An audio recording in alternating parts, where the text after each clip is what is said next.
just destroy myself. Here we go.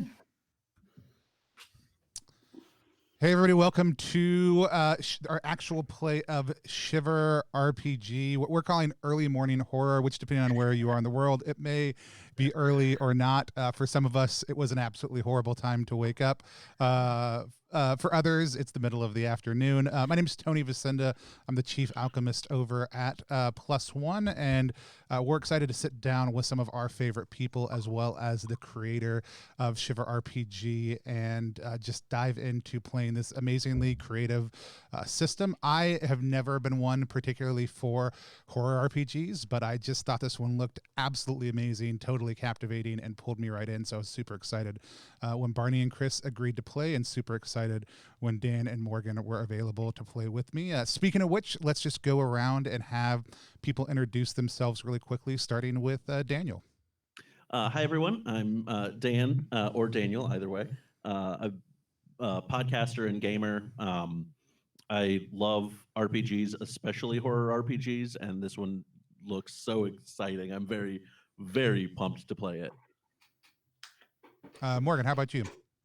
I'm Morgan Spatola, the vice president of the Scavengers Network. I love playing RPGs as well. I run a few games on Myth Takes, which is our TTRPG show. And yeah, I'm actually not into spooky unless it's like in an RPG game. I don't do scary movies or scary books or anything. But if it's in a game and we're talking it through, like, totally good. Awesome. And then let's kick it over to Charlie and Barney. Hey, hi, I'm Charlie. I'm the lead designer for Shiver. Also, massive fan of RPGs and a bit of a film buff as well, which has acted as inspiration for this. Hi, I'm Barney. I'm the sort of project manager and technical writer for Shiver. So I've been the guy crunching all the numbers in the background and trying to get all of the rules to work in the way to make the system feel the most flavorful. My day job is I run a game store in the UK, so I have a bit of game background as well. Awesome. I'm a big fan of just getting into playing. I think that people would love to know more about all of us. So real quickly, if people want to find more about you, go ahead and tell people where they can do that so that we can just get right into play. Dan, where can people find more about you at? Find me on Twitter at DanTendo64. Morgan? On Twitter at Morgan Spatola, which is Spatola. There you go. Charlie, Barney? So if you want to find out more about Shiver and the project that we're working on, the best place to go is the Kickstarter, which is Shiver on Kickstarter. I believe it's the only project called Shiver, I hope. And that has got all our good links for YouTube, Twitter, Facebook, and everything that you could possibly want, including the free version of the game, which we're going to be playing through today. And we'll see if Tristan can grab a link of that and toss it out in the chat. Also at the end, I'm going to look at the campaign and talk about which 2 tiers I'm looking at backing live, and a little bit about why I'm excited about this campaign also too. You can find me at Tony Vicinda or anything from Plus One at Plus One online also. But with that said, I'm going to hand things over to Charlie to take us into the game. Okay, so we are going to be playing today the quick start adventure for Shiver, which is called Corporate Risers. So what I'm going to do is I'm just going to go through the introduction to the story and the setup, and then we'll have a chat about your characters and how you're placed within the setting. And then we'll have just a quick chat about what you guys are comfortable with, the style and tone of kind of gameplay, and then we'll kick off into the story proper. That all sound good to everyone? Yep. Fantastic. So, Cromwell Consolidated, tech giant, world leader in scientific research, has the resources and wealth to make dreams come true. Medicine, technology, weapons, robotics, they dominate in all fields. And getting to be the best, though, is a tricky business, and the company is rife with secrecy and backstabbing. The base of operations echoes this, a source of their success, the wellspring of ideas, the Hollow. Deep underground, the Hollow is hidden from prying eyes, its location a well-guarded subterranean secret where the bulk of the company's research takes place. Scientists, engineers, chemists, and many other great minds are buried deep in their work, toiling towards a better future. Well, mostly. Some secrets are more secret than others, and the company hierarchy fiercely enforces this. Which brings us to you, the players. Some employees are high flyers, some are just getting by. You, however, are at the bottom of the barrel, unfortunately. The rock bottoms, aptly named as your base of operations, is in the lowest depths of the hollow underground. From dead-end experiments to sanitation, this is where careers potentially go to die. So some have accepted their fate, however, and continue to work away, whilst others are still trying to climb that corporate ladder to the higher levels. The lower levels receive the least funding and care, which is something that has led to this current situation. Something terrible has gone wrong on the upper floors, an experiment gone awry, something the company doesn't want getting out. The rock bottomers, however, have no idea currently that this has happened, as the alarm system is out of order and has not been fixed in some time. So the upper floors are being evacuated, something has been unleashed, and it's time for the rock bottomers to climb that corporate ladder to survive. So that's our setup. So you as the players are what we call the rock bottomers. So you are right at the bottom of this research facility. So if you'd like to introduce your characters and let me know who you are within the company and why you're on rock bottom specifically. What's got you there? Dan, why don't we go ahead and start with your character, because then I'll weave into that. All right. So I am Dr. Hiram Forrest, and I'm a scientist. I'm using the scholar archetype, but I am a scientist who has been working on several projects that have been going very poorly because his focus is not at all on those projects. He's got a personal project at home that he's been a lot more focused on, and that's kind of a lot of the reason why he's one of the rock bottomers, is because his focus has not been on his work, and it has been showing quite heartily. Fantastic. I am playing Missy Frost, who is Dr. Frost's 17-year-old daughter. Now, the reality is that words like withdrawn, absent-minded, distracted, even sullen are words that could have easily described Misery until about 2 years ago, and that's when the accident happened. After the accident, when Misery woke up, she stopped spending most of her time in the woods. She started becoming a much more devoted daughter to her one surviving parent, Dr. Frost. It was really kind of a complete personality flip. Also at school, went from being kind of an outsider to being a star athlete, to being a much higher performing student, to even being something of a socialite over the course of the last little bit, and started going by the name Missy instead. There is something decidedly odd about Missy as people get to know her, but most of the time she keeps her relationships on a somewhat surface and distant level. And there are oftentimes moments where you will find her still staring into space. And if you ask her or draw her attention to those moments, she will just kind of snap back as if she is completely unaware of what you were talking about. She is in rock bottom because universally it is take your child to work day, and she is convinced her father that even though this is a top secret facility, that that should be honored. And Dr. Frost, who is not necessarily very good at, from what I recall, at detecting lies or misinformation, couldn't figure out why that wouldn't be the case. I actually think, in my mind, I think there are probably like "Do not take your child to work day" posters up in rock bottom, but somebody had like posted over the "do not," and so in his mind it just kind of all matched up, if that works for Dan. So Missy showed up not only with her after school athletics bag, just because she's still got to go to practice after school, but also with cupcakes for everybody that she could pass out on the way down also too. And so she's just been delightfully wandering around, only child there on Do Not Take Your Child to Work Day, handing out cupcakes to people at rock bottom. I love it. So I'm playing Linda from accounting, And Linda worked in accounting up on one of the upper floors for a while until she was selected for a secret program that the company was working on. They had developed a injection that gives you psychic powers. So like, why not? Of course she's gonna go do that. And then as these things often do, it did go pretty wrong. Her body changed. She couldn't be up on the upper floors anymore. She started having memory loss. And so now she is kept on rock bottom to help clean up around the place. And she has turned into a frog person.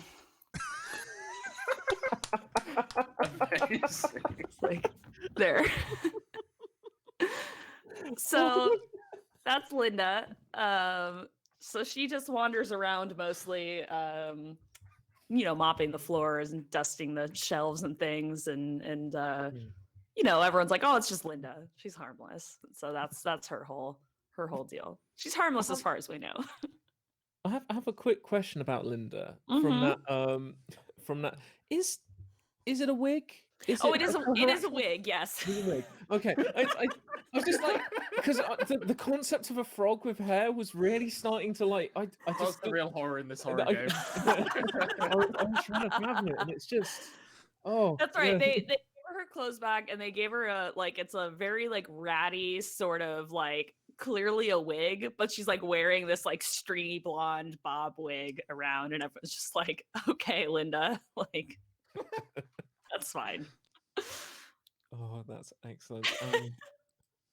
Finally, we have Barney. Who's your character? My character is Brian, and Brian is a golden retriever.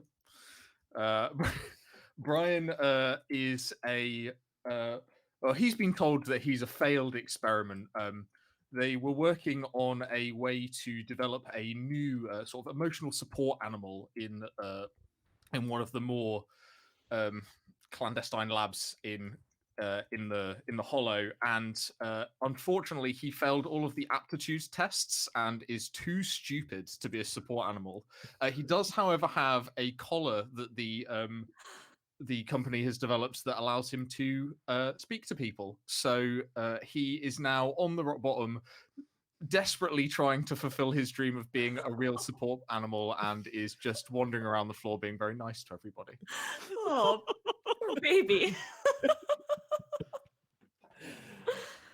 Oh, that's brilliant. So a quick whip around from everyone as well, as there is a key part of your character that we've not discussed yet. In Shiver, every character has their own unique fear, which may or may not come into play during the game to scare you all silly. So could you, starting at the top again, could you let us know what your fear is? Automobiles, particularly traveling in them. Okay. Mine is the basement. For whatever reason, I feel completely unable to go into the basement in my home, and that it will also transfer oftentimes to other homes or places. Okay. Linda is terrified that the men in suits will come back. Brilliant. I'm scared of the vet. So anybody in medical garb will fill me with fear. Oh my God. You and Dr. Forrest are going to get along. It's okay. He looks like a nice man.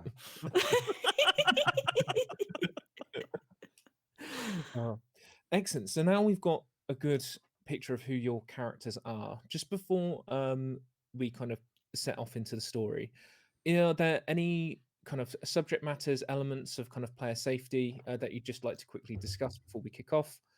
Anything that we don't want, that you kind of don't want kind of being brought into the story? Because we're playing a horror story, but we're not here to have a horrible time. I would love, just generally on streams, we'll always keep the X card in play. So if there's something that comes up while we're playing, you guys feel free to just like call X and we can step back and readjust to the moment. Sure. But for me, the only one that I ever get really concerned about with horror games is explicit occult. Like I'm super comfortable with there's an occult altar over there. Trying to get into explicit details around occult stuff is my preference to avoid. So there's that one for me. Sure. Yep. Okay. just make a quick note. I feel like it goes without saying, but like themes of sexual assault and rape, because those are often used as really cheap tactics in horror games, and it's not cool. That has pretty much always been, for us, kind of writing everything, that has always been a blanket, just no-go for us. You know, since you're like good people and stuff. Right. So. Yeah. Just like generally good people, so.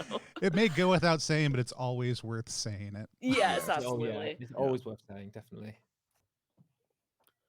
I will say overly impaired, like drunk or that sort of thing, would be kind of a block for me.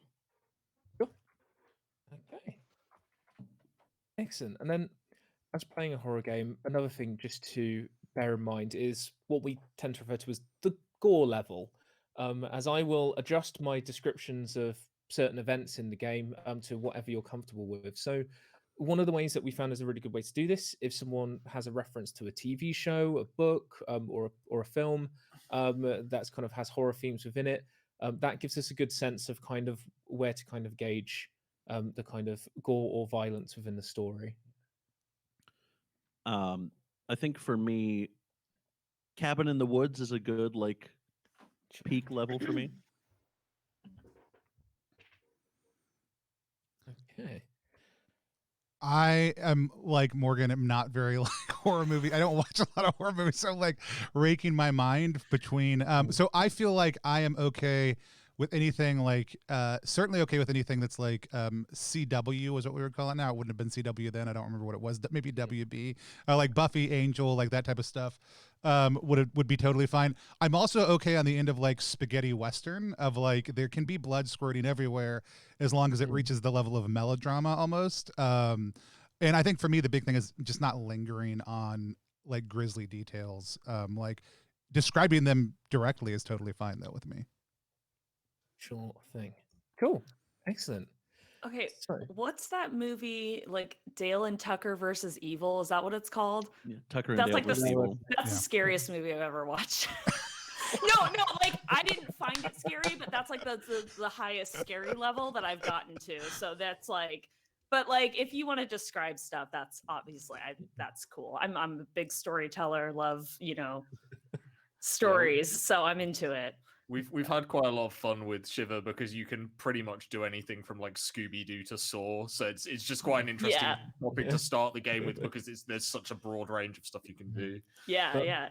But I think from those examples and those kind of notes and stuff, I think I've got a pretty good idea of where we'll land. But once again, if anything makes you uncomfortable, throw up the X card and just let us know, and we can kind of walk stuff back and kind of tone it down a little bit if needs be. But yeah, cool. So are we all ready to dive into the Hollow? Yes. Let's do this. Okay. Let me just scroll down very quickly. So, it is a quiet day at Rock Bottom in the Hollow.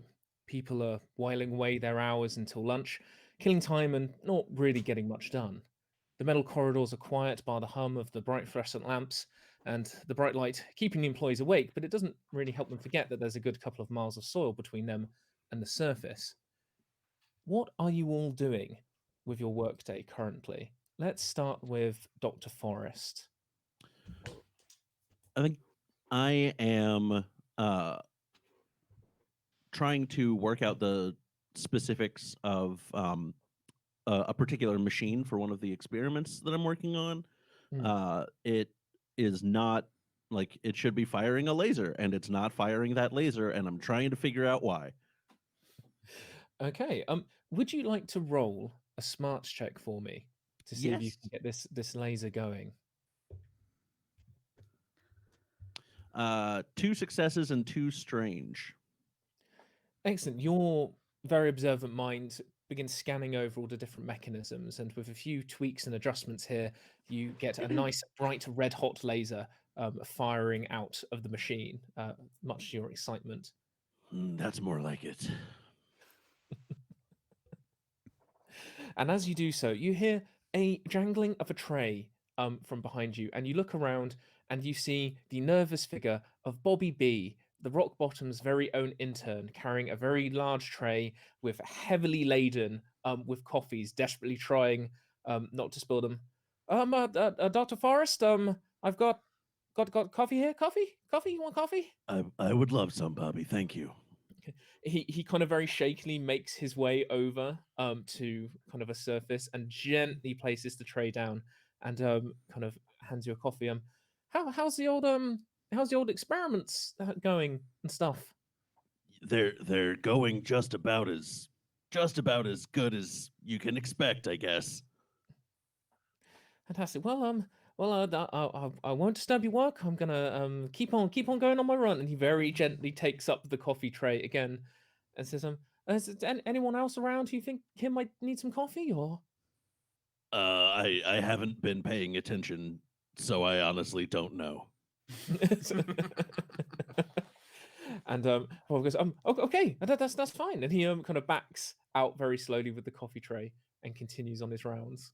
What a jumpy little man. So as Bobby backs out into, like, is he backing out into sort of the corridor on the bottom floor with the coffee? I'm going to be bounding around, like, looking for attention, and I'm probably, like, not completely aware of my surroundings, going to bump into Bobby. Okay, roll a grit check for me. Oh god. One success. Okay, you bound into Bobby and the tray smashes into him and spills coffee everywhere, making an absolutely disastrous mess. And Bobby's like, oh no, I might be slightly burned, but oh, what a mess. Oh gee, sorry. I think I made a mess. You did make a mess. You were a very, very bad boy. You know that? Oh, I feel bad. And as we know, being a bad boy is your fear. So roll a fear check for me. One of my fears. It's true. I fail that horribly. No successes. I am now afraid. So yes, you're now afraid and kind of chasing your own tail nervously. Yeah, I'll scuttle off into some other side room. Maybe if I've got like a place in Rock Bottom that I go and hide that's got some comfy blankets or things that I've stolen from people's desks. I'll go and go there and try and calm down. Yes, Brian, you flee to your homemade nest, which is made of all of these stolen objects that people are very confused as to why all the soft furnishings are disappearing in the Rock Bottom. Oh yes, happy thoughts, squirrels, treats. And Bobby kind of wipes himself down and be like, oh well, it's a real mess here, but I need I know. And he starts heading over to the janitorial office and knocks on the door. And on the other side, we find Linda. She opens the door. Hello. Bobby's eyed goes towards it. Hi, Linda. How are you doing? And from the experience of working with Bobby for the past month, he's still not quite used to your frog state. He's new. He'll get there eventually. I dropped some coffee, like a lot of coffee, in the car. I was wondering if you could help me clear it up. I'll happily mop too. Because I did drop it. Me being such a klutz. I'll mop it. Don't worry. And then she grabs her mop. Heads on down the hall. Oh, thanks, Linda. And that leaves us with one character left to be introduced. Where is? I think having made her way around the facility as much as she could make through any unlocked doors, Missy has made her way to the break room and is putting whatever's left of the cupcakes, which I think is probably like all the doors were locked, and so every time she tried to get in she couldn't. So there's like the one she gave her dad, the one she gave not Bobby, Barney, what's your character's name? Brian. I had one. It was definitely dog safe. and then the rest are being put out with a sign, a hand lettered sign that says, please take one. Thanks for making Take Your Child to Work Day great. Fantastic. So, yes, you find yourself in the canteen, very neatly arranging these cupcakes that have been lovingly made. Can you roll a wit check for me? 1. With one, as you're laying out your cupcakes, you notice that the table vibrates slightly. And as you kind of look up and listen around, you hear there seems to be a distant rumbling from the floors above. From your experience of being here, this could potentially be the chemists upstairs getting a little bit overzealous again, but one can never be too sure. But eventually, the rumbling subsides.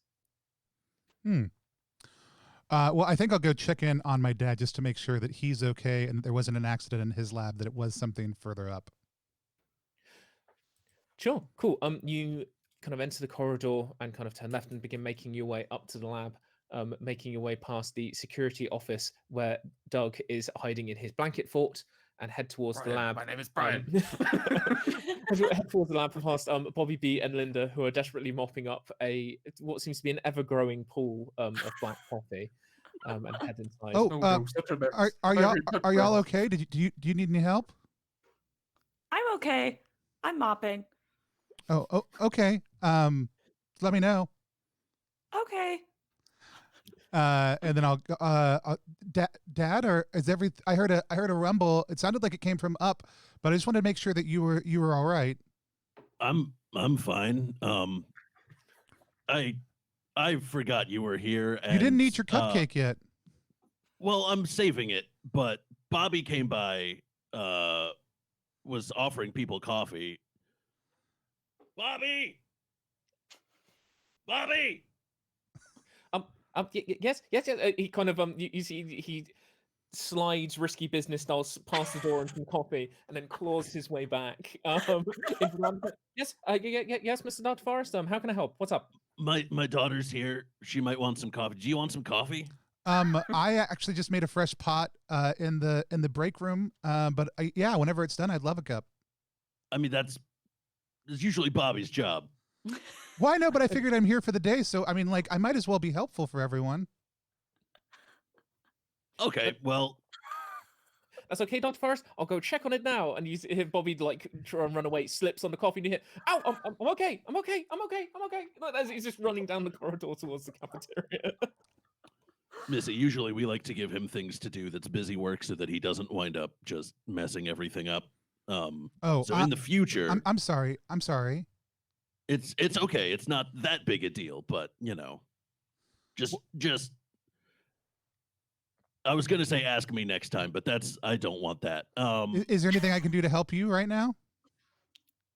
Why don't you go find Brian and talk to him about your school? Okay. Work. Okay. And as you turn to leave, you hear over the intercom system in the hollow the automated message that you have all gotten quite used to, which is bum, bum, bum. Welcome, Cromwell Consolidated employees. It's that time again. It's the mandatory lunch hour. You have half an hour to comply for the mandatory lunch hour. You have half an hour. Dun, dun, dun, and it fades away again. And it is now lunchtime, which recently in a HR email was reduced from 1 hour to half an hour, but they decided to not change the name. So where you've been laying out the cupcakes and putting on the fresh coffee, which Bobby has desperately gone to go and check on, lunch will now be served in the canteen, if you would all like to head that way, because you do only have half an hour. Oh boy, it's lunchtime. And I'll get out of my can I make a check to make sure that I'm no longer afraid with the prospect of lunch? Yes. That is one success. Yes. With that, the short-term memory of the dog, Brian, the memory of being a bad boy skippily fades away as quickly as it rose. And the prospect of food, he sprints towards the canteen, and all of you in the lab hear that common dog, the skittering of desperate paws on kind of lino as he makes his way to the canteen. Brian, here, boy. Oh, it's the nice lady that got me cakes. Yes. Hello. Here, I've got another special treat for you, and I pull out some dog treats I brought just for Brian, and thank you. Toss him one. You are my favorite human. Until I find another human that is my favorite. But right now, you are my favorite. And I'll sort of take one of the treats from Missy and then sort of like a agility training style, like come to heel by her and follow her wherever she's going for the next amount of time that my attention span lasts. Linda plods into the break room, dragging the mop behind her, and just sort of absentmindedly sits down at one of the tables, awaiting food. And plonked down in front of you by the resident lunch lady is the typical food that you receive down at the rock bottom. It is varieties of mush of grey, brown, and beige on that very strange spectrum. It's like the worst Dulux color card you've ever seen. You would not want to decorate your house with this color palette. And it does not look very appetizing, but it's food. And I'm sure Linda digs in. Thank you. Jeez. Does it come on like one of those like plastic partitions trays as well? Mm. Oh yeah. Oh, you bet. Love that. It looks like prison food, but possibly worse. Beige is my favorite. Yeah, you get the distinct feeling that the primary way this food was prepared deals with the word extruded and not any other form of cooking verb you might be familiar with. Oh, excellent. So Missy and Brian, you've headed into the canteen as well. Are you sitting down or trying to get some grub? Yeah, I'm gonna pull out my nicely perfectly cut like bento box style meal that has everything divided into subcontainers, but looks incredibly appetizing instead, that I brought from home, and lay out like some napkins and some silverware. And say, hey Linda, I don't like, I brought something, but I want to give it to you, but I don't know if it's like, I don't want to be insulting, but I was thinking you might enjoy these, and I've got some chocolate covered grasshoppers that I'm gonna slide over to Linda. Linda goes, I don't oh, know if your diet has changed with all the other changes in your nice. life recently, but I just figured these might, like, people enjoy these. thank you.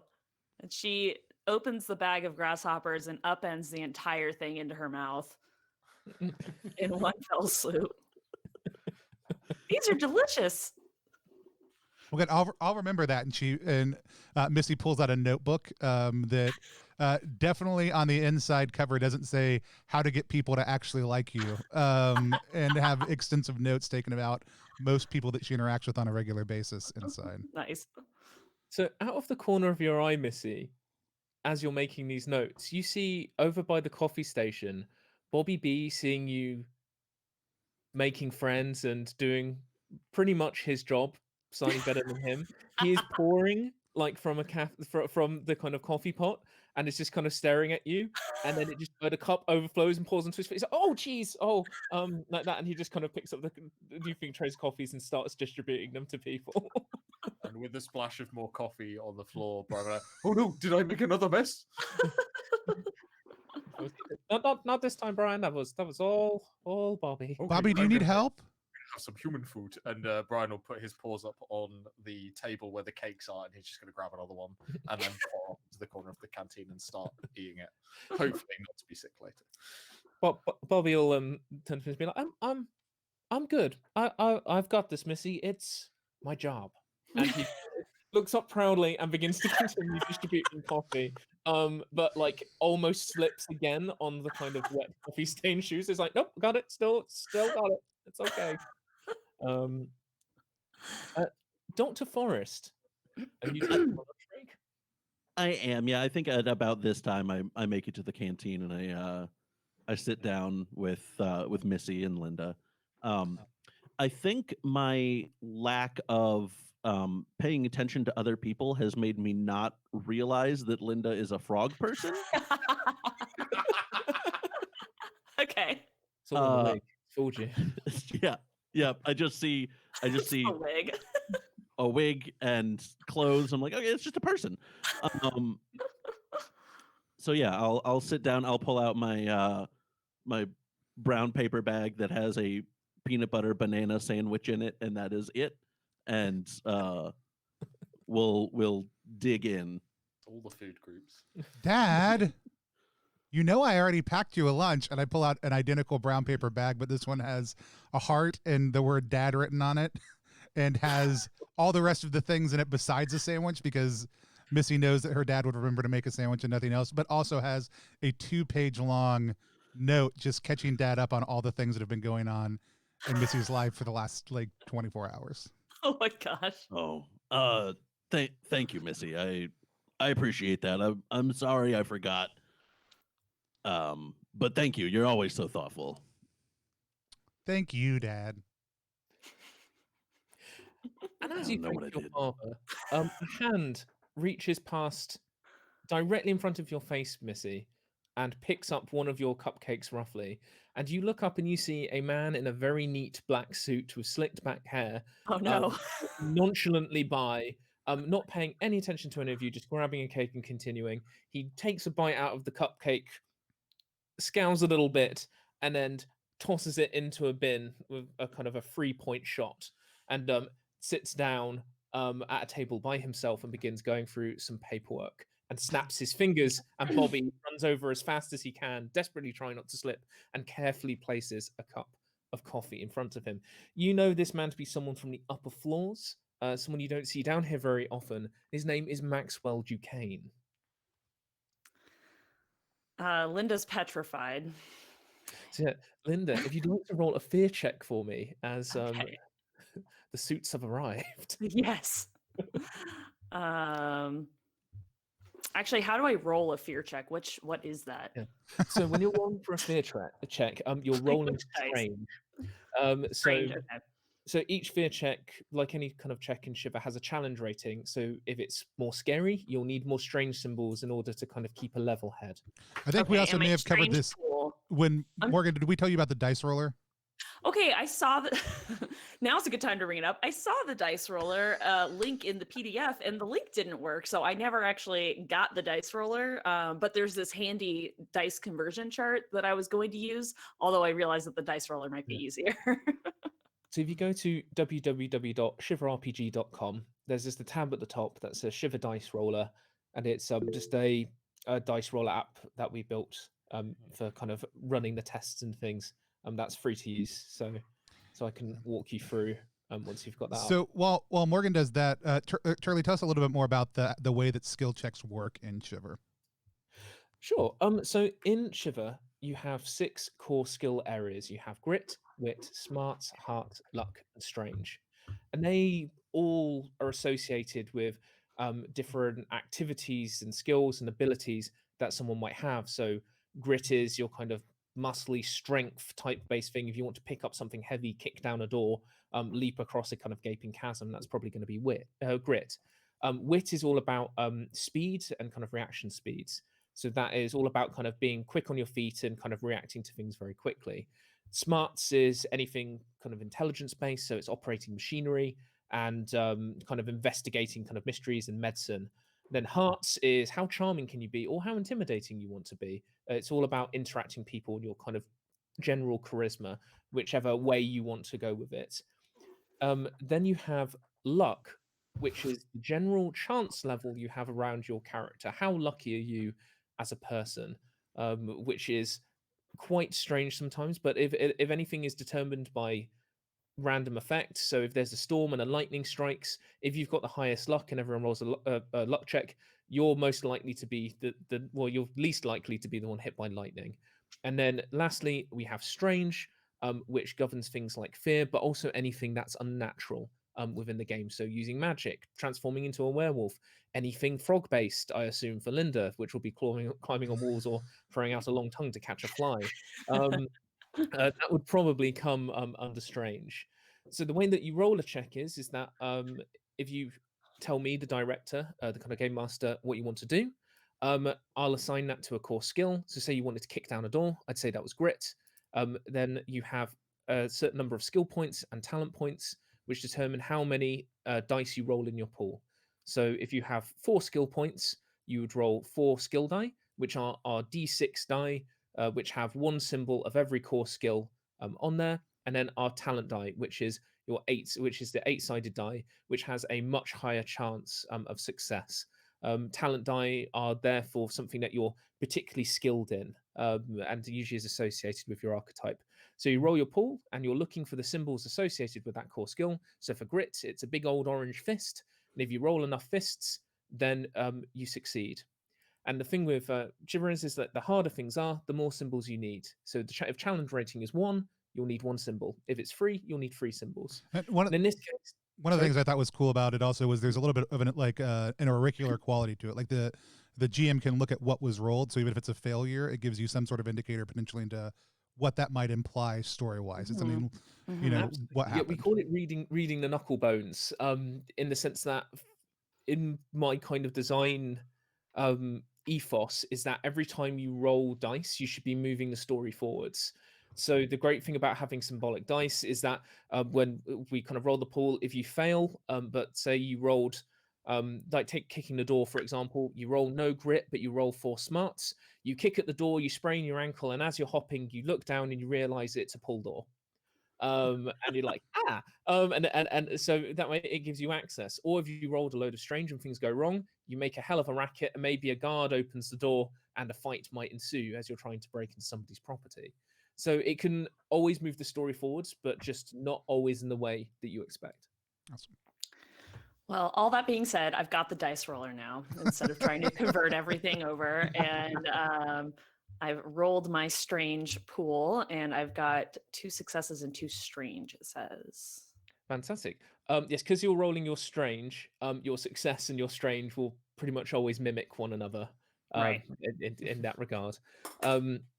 So with a large froggy gulp as you swallow the ball of coalesced chocolatey crickets down, you're seeing him, you know, under these fluorescent lights. It's just a man. It's a man in a suit. It's fine. You'll be fine. You'll be fine. Just don't look at him.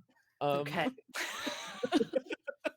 She raises one webbed hand and kind of turns to the side. Brushes the wig. Yeah.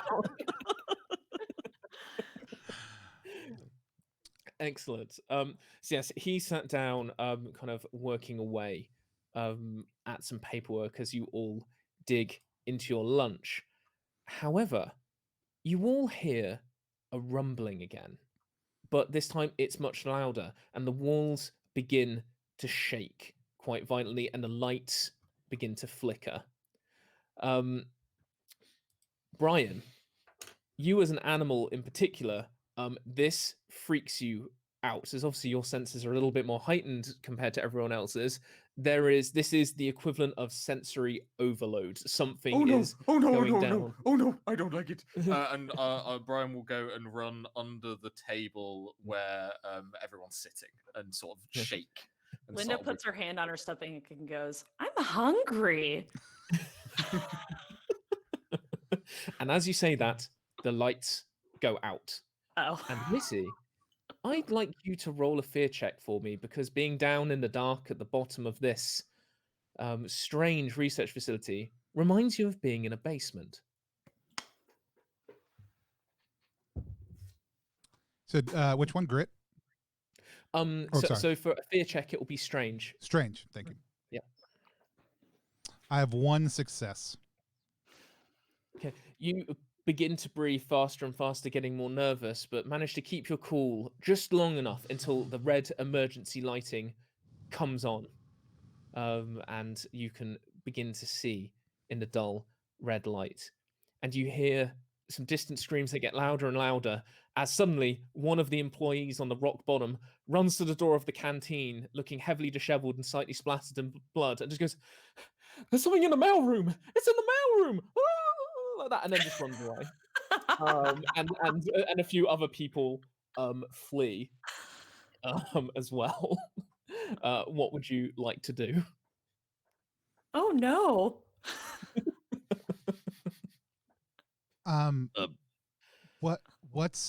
What's happening? It sounds like there's a package for someone in the mailroom. Do they need help in the mailroom? It sounded like they needed help in the mailroom. Well, that's usually Bobby's job. I'll go fetch the mail. I shouldn't do anything about it. I should just let Bobby handle it. Yes, definitely. Bobby is holding the coffee tray still, and it's shaking, and all the cups are kind of jangling, being like, Well, if it's my job, but he looks at you, Missy. Well, Missy, you know how you offered to help, like if you don't have experience, this might be a key opportunity for you. As, as his hands jangle. I love Bobby. Copies. I love him so much. I mean, if it's going to make you happy, I just, I don't want to take any sort of, things that you want to do away from you. He kind of pauses and gives you the most strange smile you've ever seen. He goes, absolutely not. Your help is always appreciated. Okay. And so, I guess I'll go look and, I guess I don't know what kind of help they needed, but all right. Bobby goes, okay, let's go. And he turns around, sees that he's still holding the coffees, and then puts them down, takes a deep breath, and begins kind of walking towards the mailroom with you. And you exit and turn left to head down to the mailroom. Brian will also follow because Brian loves Post. He loves Post more than he is scared of the rumbling because he's forgotten about the rumbling already because 30 seconds have passed or so. It's gone from his mind. So you can't see the red light either because you're colorblind. So, and as you head off towards the mailroom, Maxwell Duquesne stands up, grumbling to himself, just saying something along the lines of, "Oh, bloody alarmists!" Smooths down his suit, gathers his papers, and walks towards the elevator. All right. So, okay. As we're heading down the corridor, are there like more people running away from the mailroom, or is there anything going on, or is it just an empty hallway? There is one or two people kind of just moving very quickly out of the way, but it has now got. There's cupcakes in the canteen. So somebody goes, thank you, like that, and they go, they just continue sprinting away. But yeah, it is now, after a moment, as the screams kind of fade away and the footsteps kind of echo down the hall and begin to get quieter, the rock bottom is now deathly quiet, and everyone else seems to have left. As you approach the double doors, the kind of thick metal doors leading to the mail room. I'll knock on the door and kind of gently push it open. Okay, hello? You knock on the door and it creaks open, and you peer inside into the dark room. And what you see is a huge pile of letters and parcels in the center of the room. And above it is this massive metallic chute, which judders slightly and spits out a few more letters. Around kind of on different tables are different sorting stations and trolleys for distributing mail throughout the rest of the hollow. However, something's not quite right. Could you roll a wit check for me? 1. So with 1, you notice 2 things. That the mail that just popped out of the chute then seemed to be strangely red for an envelope. And also you see what appears to be a hand with a yellow sleeve moving around within this giant pile of letters and parcels. Good thing. I think this is one of those moments where that kind of strange affect comes over Missy, and she seems to be dissociating slightly for whatever reason. And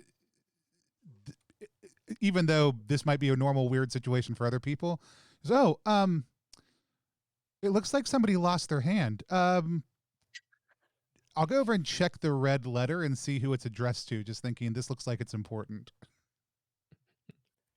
Okay, you make your way into the mailroom and crouch down and pick up the letter.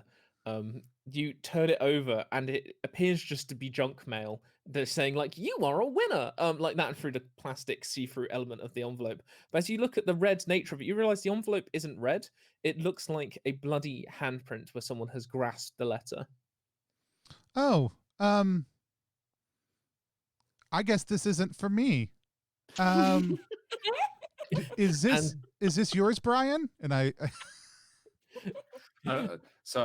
Brian will sort of pad his way into the room and seeing the hand coming out of the mail and go, oh no, it looks like the postman's in trouble. And I'll go over and attempt to grab the hand gently with my mouth to pull out what I assume has a person on the end of it out of the pile of mail. Maybe there's been an accident.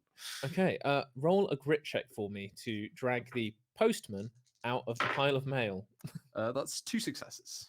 Okay, with a great lassie-style effort, you grab onto the yellow-sleeved arm and begin to tug and heave, and you drag, along with a bloody smear behind it, someone in a bright yellow hazmat suit, who at the moment does not appear to be moving, and blood is pooling from their helmet.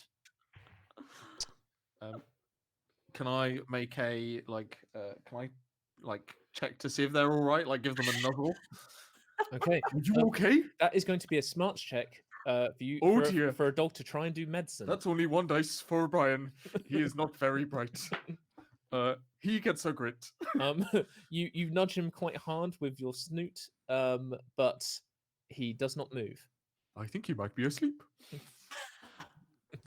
I did a first aid course. I could probably try to help. I don't know what that is, but go ahead. I got a whole lot of wits, but no. Oh, I got two strange on that. No smarts. I do have some sort of ability for field medic though, as a survivor, Okay. which So- does something. Yeah, so you crouch down to try and see if this person needs medical assistance.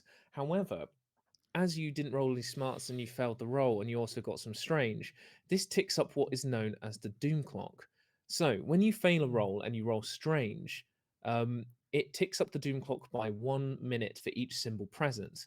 So it's a 60-minute clock, and at 1:15, something bad happens. At 1:30, something worse happens. At 1:45, something pretty awful is going to occur, and at midnight, it's mildly apocalyptic. So everyone be warned. Which is one of my favorite things about the system. Like, I love clocks, I love threat clocks, I love action clocks. I think you guys did a phenomenal job. Yeah, it's really cool. I did Yeah, roll it adds one a real good luck. sense of And foreboding. do I bank luck on a failure also? Mm. Is that correct? Yeah. So if you roll luck anywhere and it's not being used towards a success, you can bank it. Okay. So on successful fail. Okay. Luck. Yeah. So what I'm going to say is the doom clock ticks up to 2 minutes on the clock. I also want Yeah. to just about the Doom Clock. One thing that I really like about playing the weird character is that most of my powers, if I use them, tick the Doom Clock up. So it's just a big mess all around. I love that. So, Yeah. One of the other interesting things about the weirds, when you get higher up the tree as well, when you get more sort of extreme abilities, some of them are locked to sections of the doom clock, so you can Oh. only use them when the story's getting more dire. oh wow. I love that. It's so cool. So it's like things need to get pretty bad before you can turn into a werewolf. Yeah. probably. Totally. So what I'm going to say is as you failed the roll and you got too strange, we've ticked up the doom clock. As you kind of crouch down to see if this person's all right, as you roll them over, you see their face is missing a large chunk of flesh, their teeth being exposed, and their eyes snap open, and a hand claws out towards you and tries to grab your leg. Roll a wit check for me to see if you can get out of the way in time. One success. One success. Yes, you managed to kind of stumble back into another large pile of mail that kind of you can brace against, as this, with a kind of a crack and a creak of bones, this figure in this yellow hazmat suit rises to its feet, groaning, no. and begins to stumble So- towards you. As the postman makes a sort of move aggressively towards Missy, Brian's going to work out that maybe this postman isn't so friendly. Maybe he's a bad postman. And I'm going to use my skill back off Yep. to attack the postman and attempt to shove him back into the pile of mail. Okay, go for it. That is 1 success. 2 successes, actually. He says, so with a growl, Brian backs up, runs, and does a dog flying headbutt into the chest of this creature in the hazmat suit, and it sends him flying into the pile of mail with a flutter of letters being thrown up. But as he slams into the letters, it all goes quiet for a moment but you hear a groan coming from underneath the buried male, and another groan, and another groan, and that potentially this is not the only figure who has come down the mail chute. So we're going to be entering combat, and I'm just going to explain just very quickly how this is organized. So these undead fellas are pretty slow, and Doug has gotten the drop on them by doing a dog-based headbutt. So the way Brian. that His name is Brian. Brian, I should not call him the character that you're definitely pulling it from. It's definitely not based off any other characters. No idea what you're talking about. I'm just gonna write a note like at the base of my computer just saying Brian, so I do not Big make letters. it again. There we go. So the way combat works in Shiver is that we don't roll for initiative. It is all based on the context of what's happening within the story. So you've managed to get the drop on these guys, and they're pretty slow. And there are 3 positions that you can kind of go in combat. There's either first, middle, or last. So you guys are going to go first, as you've got the drop on them. So everyone in the mailroom. So that's going to be Missy, Brian, and Bobby, who's stayed relatively quiet as he is paralyzed with fear right now. Then it is going to be the hazmat zombies underneath the mail are going to emerge and do their thing in the middle. And then last is everybody in the canteen as they hear this ruckus going on and how they're going to react as they're at a distance from the battle currently. Okay, so back to the mailroom. What would you all like to do? If you're within kind of a grouping, you can decide your own order amongst yourselves as well. I'm going to say that I've basically taken my action there in Yeah. shoving this bad postman into the mail again. I think Missy is Bobby. What is wrong with these guys? Like, there's no initial like assumption that there is anything wrong. Still, and he just looks desperate at you, Missy, and goes, concussion? Maybe they're very confused.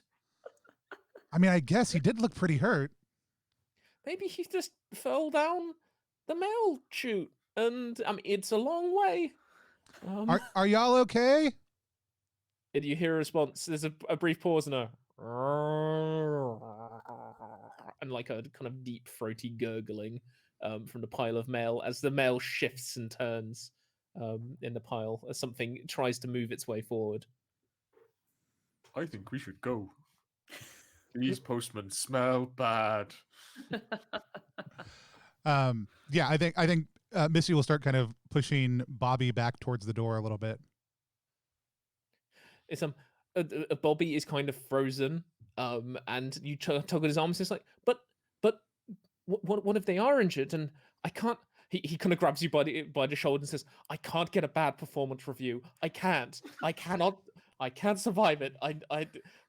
Bobby, you're doing a great job. You know what? If you don't have medical training, the first thing they teach you at the first aid course is to find someone else. So why don't you go get help?" Yes, Bobby, you are a good boy. I tell you what, Missy, roll a hearts check for me to try and convince Bobby B to exit the room and go rush for help. Is Bobby a normal person? Yeah, because I have reduced I have reduced checks against normal people. That's why I just wanted to ask. All right, heart, 1 success. 1 success. He goes, your dad's a doctor. I'm gonna. Yeah, and he kind of runs outside, slips on the coffee again. Risky business is into the door. It's like, I'm okay, and he runs off towards the canteen. Is there anything else you would like to do, Missy, whilst you're in the room? No, I mean, I want to clarify. Missy has a dissociative state that she enters into for stuff like this. So there's nothing. She's not mentally compromised at all. She just really is unable to comprehend essentially strange things like this in any sort of meaningful way initially. Sure. Okay. Brian's gonna be sort of behind Missy, like trying to nuzzle her out of the mailroom. It's like, we should go. Someone should stay on site until medical attention has arrived. Like, we can't just leave them here. And as you say that, we now enter the middle stage of combat as 3 figures in hazmat suits, yellow in color and of different states of disrepair and being torn and covered in blood, crawl out of the pile of mail and slowly shamble to their feet. One of them, the one you can see was headbutted by Brian, shambles towards you and raises a hand and tries to take a swipe at you. I'm just gonna. Brian would like to use his ability. So Brian is a warrior. This is a powerful golden retriever. But he has gone down the protector path. So he's all about looking after his friends, and he has an ability called Get Behind Me. So if anyone's attacked near him, he can attempt to jump in the way and protect them and take the damage instead. Yeah, go for it. 4 successes. Woo! Okay, Nice. so on Get Behind Me, that allows you to split the damage. So I can doesn't either it? split the damage or take all of it. And Brian Okay. does not share. He wants all of the damage. He will protect the nice lady that gave him kicks. Yeah. So Missy, you're kind of staring away, your eyes kind of beginning to glaze as this thing stumbles towards you, and as it raises a hand and lurches to strike at you and claw at your face, Brian leaps in front and takes the full blow, sending his poor golden retriever body skittering into the floor. And you take 2 blunt wounds. Poor Brian.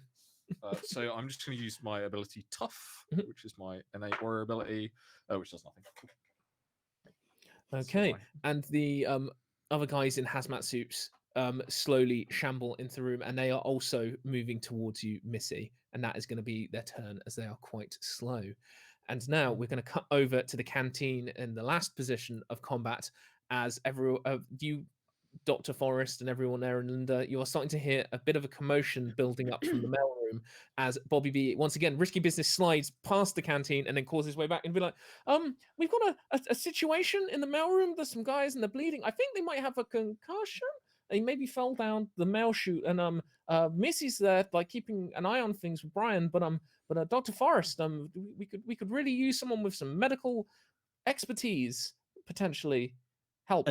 As soon as he says Missy's there, like, I am bolting to the mailroom. I am not about to risk anything happening to her again. Like, I'm there. Yeah, so you barge past Bobby and begin sprinting your way to the mailroom. Linda, what are you doing?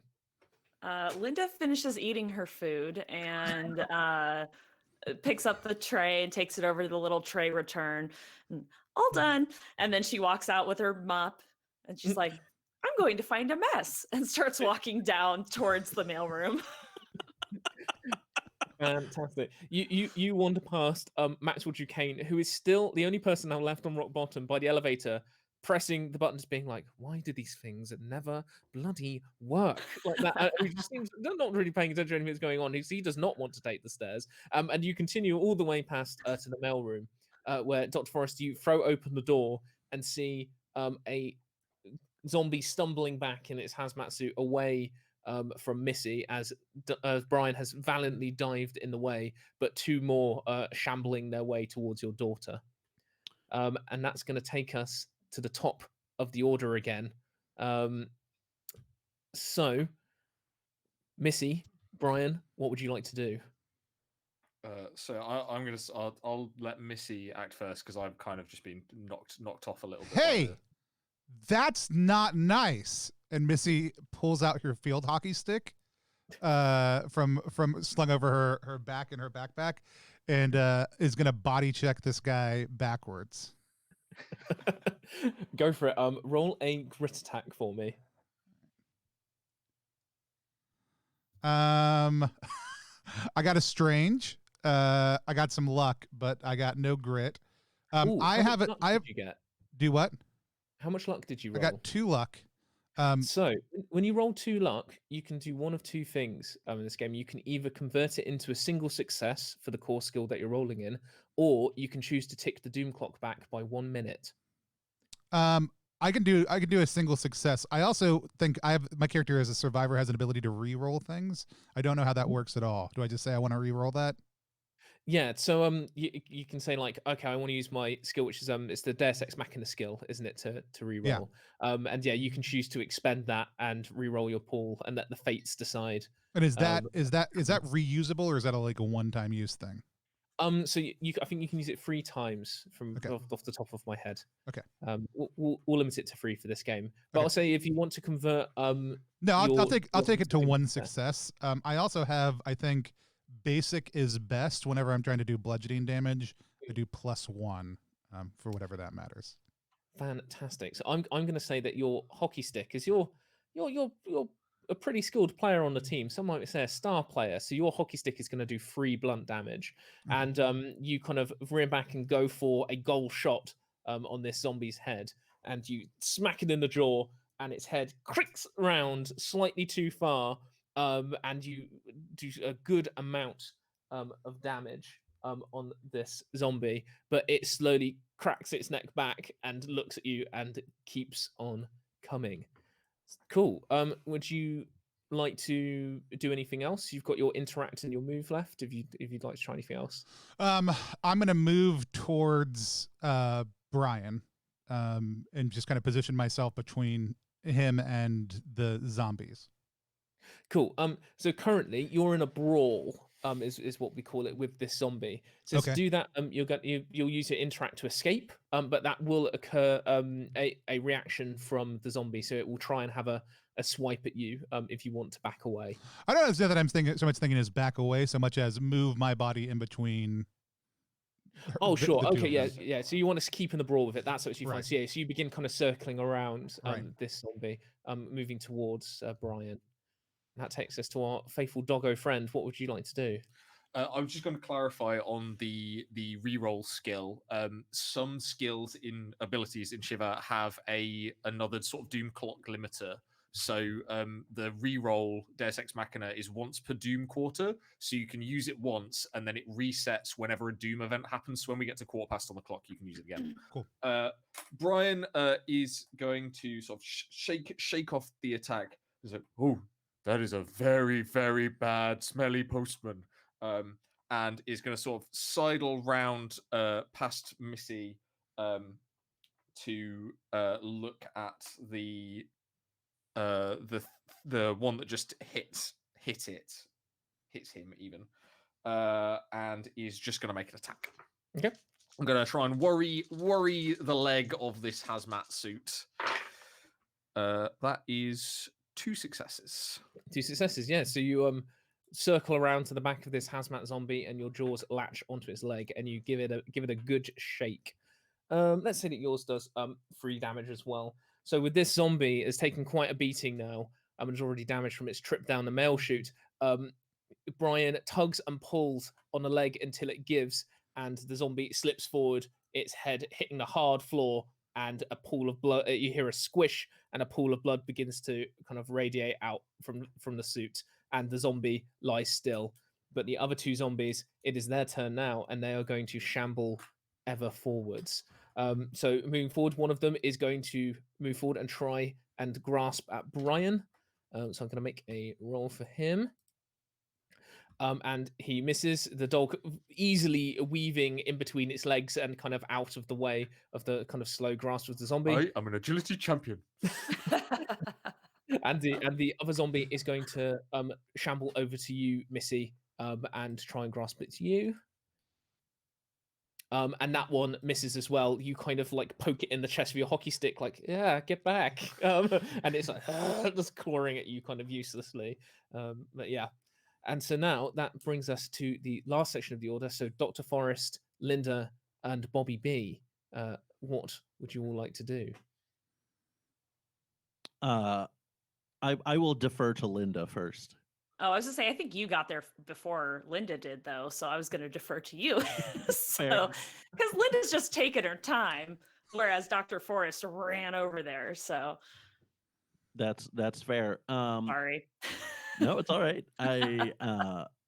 I'm going to,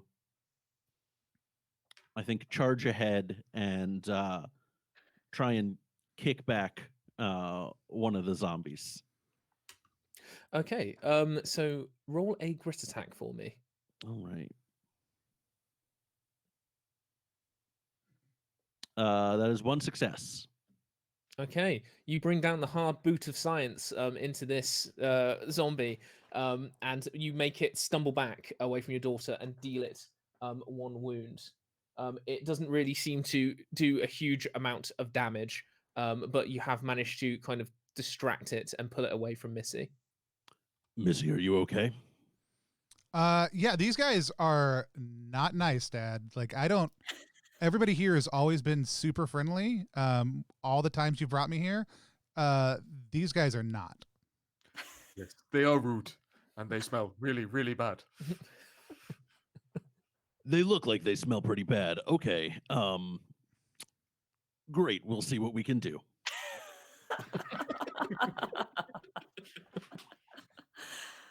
At this point, Linda. Oh no. Oh no. We lost Morgan.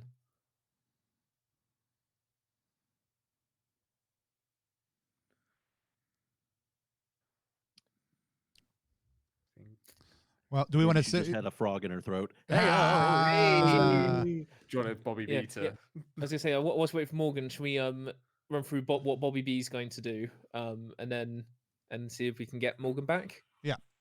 Yeah. So with a kind of desperate look in his eye, from his belt, Bobby B draws a stapler, unhinges it so he can flick it, and charges forward to the other zombie that is making its way towards Brian, and with a war cry, brings it slamming down onto the zombie's skull, and he gets a successful hit, leaving a large staple square in this zombie's forehead, as he just is kind of flailing around with his stapler. And deals it a couple of wounds. And Amazing. We can probably just con in that maybe Linda, distracted by all the coffee on the floor down the hallway, is slowly mopping Walking in the hallway. her way up. One of the things that we can introduce here with Bobby B. So Bobby B is hit one of the zombies, and the zombie kind of rears back. So every time an enemy in Shiver gets hit, it has a chance to react. And that revolves around rolling a single skill die. And depending on how dangerous it is, it may be more reactive. So zombies aren't super dangerous, so they're not super reactive. So it needs to roll a grit in order to react. Which it does not. It rolls a strange. So it lurches back, unaware of kind of what to do or what's happening, and does not react to the attack. So are we saying Linda's in the hallway mopping up coffee? Yeah. Yeah, her network dropped. She's trying to get it all back online. Gotta make a safe exit Yeah. for us all.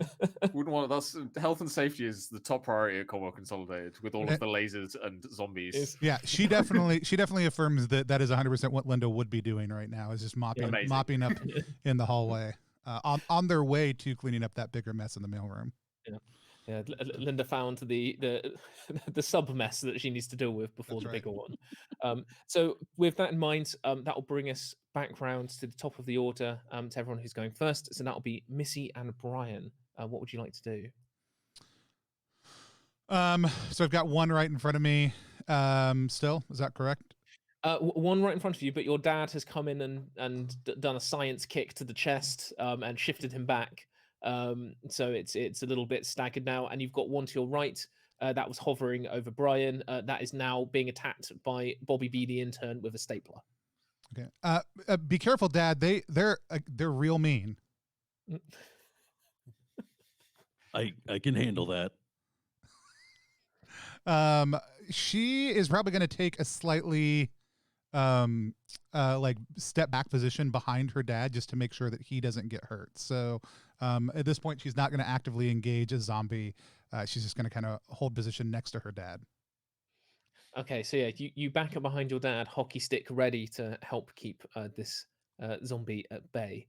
Brian, what would you like to do? So as Bobby B is bringing the stapler down on this shambling postman that's attempted to attack me and sort of failed, can I sort of be weaving around near the baddie's legs, and as Bobby B hits him over the head with a stapler, be sort of standing behind him like golden retrievers are warrant to do, and be just completely in the way to try and make this zombie fall over?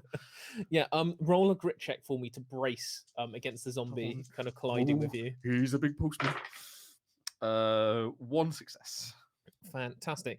Bobby B slams the stapler down, and you position yourself, Brian, probably by accident behind it, and it trips and falls backwards, stumbling to the floor, taking a further 2 wounds, and is now prone. So it's going to have to use its movement to get back up again before it can get to shambling once more.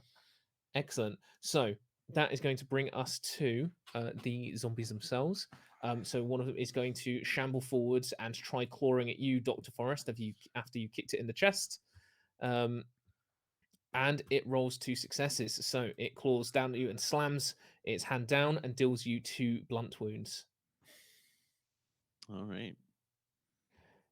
Okay, and the other zombie that is struggling on the floor slowly shambles its way to its feet, and it is going to try and grasp at Bobby B. And it also gets a success, and it hits Bobby, who squeals in terror. So I'm just going to minus off his health. And that brings us now to the last part of the order. So we've got Dr. Forrest, Linda, and Bobby B. All right. Well, I am going to use one of my abilities, the medic ability, wherein I roll a smarts check with a CR of 1 and heal either myself or another player. So let's do that thing. Okay, who are you wanting to heal? Myself. Okay. And I did get 0 successes and a strange. Okay. TikTok. So we'll TikTok the Zoom clock up to 3, but you heal yourself for 2 wounds. All right. Use your skill. Excellent. So Bobby B is going to pull back his stapler, and with his war cry, is going to launch another attack on the zombie, bringing down the stapler, and he gets another success and buries a couple more staples into the head of the zombie. Just out of curiosity, what is Bobby B's war cry? It's Perfect. it is the most strange war cry ever. It's kind of the noise he makes when he's confused, but at an elevated volume. Is his war cry. Perfect. And that zombie is now kind of it's staple galore in its head, is stumbling back and is looking like it is at second death's door currently.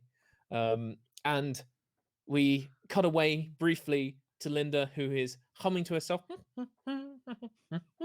just cleaning up coffee, gently sweeping the smashed mugs away, and seems very content with the job that she's doing. And we cut back to the action now, where we have Missy once again and Brian doing battle with the zombies. Hey! Hey. This never happened. Like nothing was connecting all of a sudden.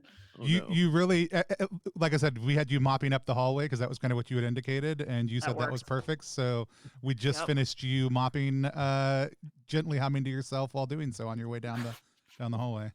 That works. That totally works. Gosh.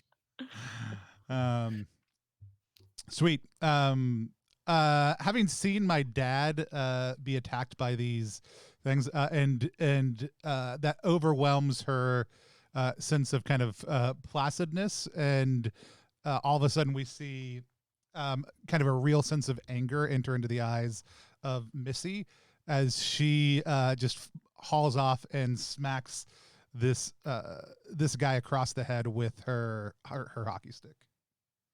Cool, go for it. Roll your attack for me.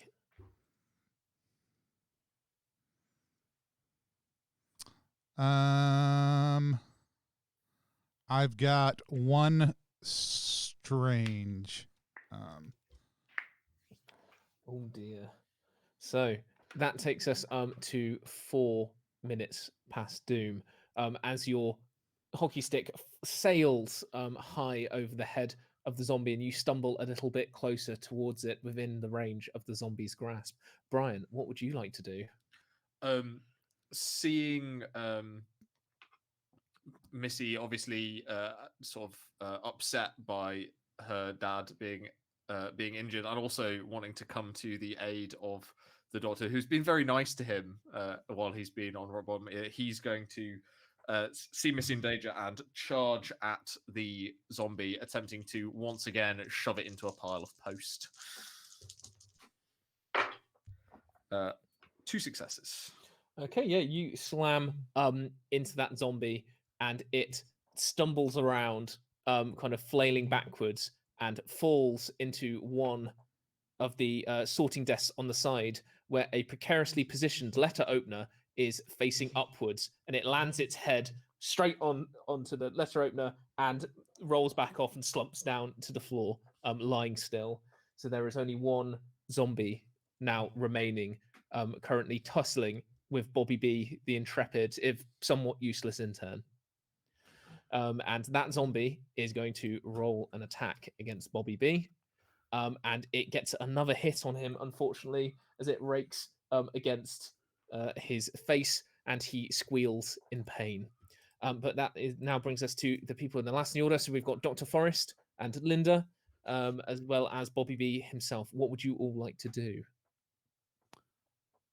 I will defer to Linda this time. So Linda finally makes it to the mailroom, casually mopping down the hallway, and I think maybe she sees like some blood or something on the doorway, so she mops into the mailroom. And I'm sorry, what is the last zombie is doing what exactly? So it is currently tussling with Bobby B, who is desperately trying to fend it off with a stapler. Okay, and I think that startles Linda, so she would be startled into using her telekinesis, which I will now roll. It says that if I'm using it against an enemy, it's an opposed strange versus grit. So zombie wants to roll grit. Okay, that was a 0 for me, so never mind. And the zombie got 1 grit, and you see it kind of gets pushed back slightly, but it grabs onto Bobby B so it doesn't get pushed away too far. Okay. And pulls itself back in and kind of looks around, very confused, like not really understanding where that sudden display of force came from. Okay. I do love the image, by the way, that as Linda has been mopping down the hallway, it's slowly become less coffee and more blood, as those two kind of like flows of things have like perfectly merged with each other. I imagine as well, when you use your psychic or psionic powers, that your eyes go the full hypnotoad. Yes, definitely. The wig kind of like flies backward a little bit with like power. Yeah. Fantastic. So Dr. Forrest, what would you like to do? I'm gonna run forward and try and bring that zombie down while he is distracted with Bobby B. Okay, roll a grit check with me, and as he's distracted with Bobby B, I'm going to give you advantage. So add an extra skill die to your grit pool. All right. That's going to be 2 successes. Fantastic. You again bring down the hard boot of science into this zombie and kick it kind of away from Bobby B, and it slams into a sorting table, kind of sending a trolley scattering to one side. And it looks like you've broken possibly one of its legs through your hard kick, and it is shambling back towards you very slowly, but its leg kind of bending at an unnatural angle as it kind of makes its slow way back into the fight. And Bobby B, with again his rather pathetic war cry, is going to, buoyed by your support, is going to go and run forward with his stapler and go straight for this zombie. And he gets a hit, and bringing the stapler down, he slams it directly into its eye, and it kind of shudders and then just goes and falls back like a tree, falling very slowly, and just slams into the floor, sending some mail fluttering into the air once more. And you've defeated all the zombies in the mailroom. Yay! Right. Good job, everybody. Thanks for taking care of that for me. No exercise we've ever been on. Hey, Dad, what's happening? Well, I'd like to do an investigation to see if I can figure out what's going on. Yeah, make a smarts check for me as you crouch down by one of the zombies. And because I've taken the academic path, that should give me a +1 talent die. Oh yeah. So let's see. Big brain. 2 successes, 4 luck. Oh, so what you can do is you can use you can either bank one of those luck, or you can turn 2 of your luck into a success, or use 2 of your luck to tick the doom clock back by a minute. So what do you want? I'll do. Okay, since I got 4 luck, can I split that? Can I tick it Yeah. back by a minute and get an additional success? Yes, you can do that. Then that is what I would like to do. Cool. So you take the doom clock down to 3 minutes past doom, and give yourself an extra success. So you get 3 successes. So you crouch down by the body of this zombie and begin investigating it. You can see that decomposition has started to set in. The skin is kind of pallid and grey. But most disturbingly, one of the things that you realize is that for some of the failed elements of the experimentations that you were doing on the top floor around resurrection, some of this bears some of the hallmarks possibly of what you were working on. It's not exactly the same, but it holds some similarity for you.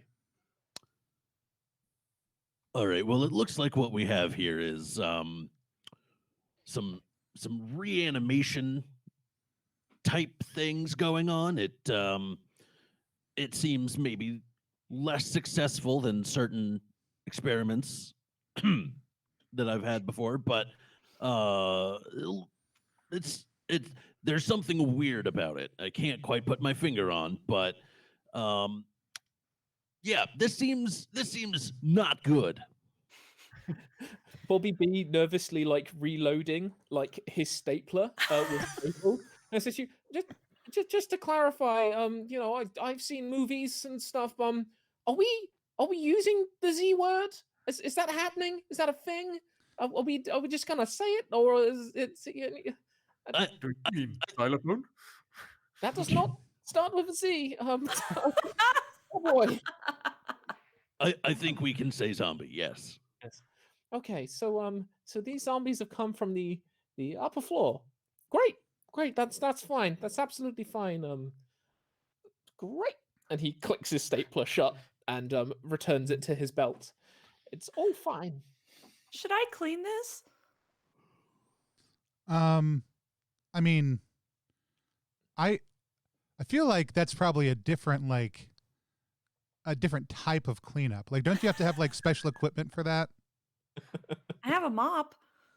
Yeah, I think you need like bleach also. I can get some. Oh no, did we lose Morgan again? Again? Okay, no, I'm good. No, you're back. All right. Ugh. And as you say, I can fetch some bleach.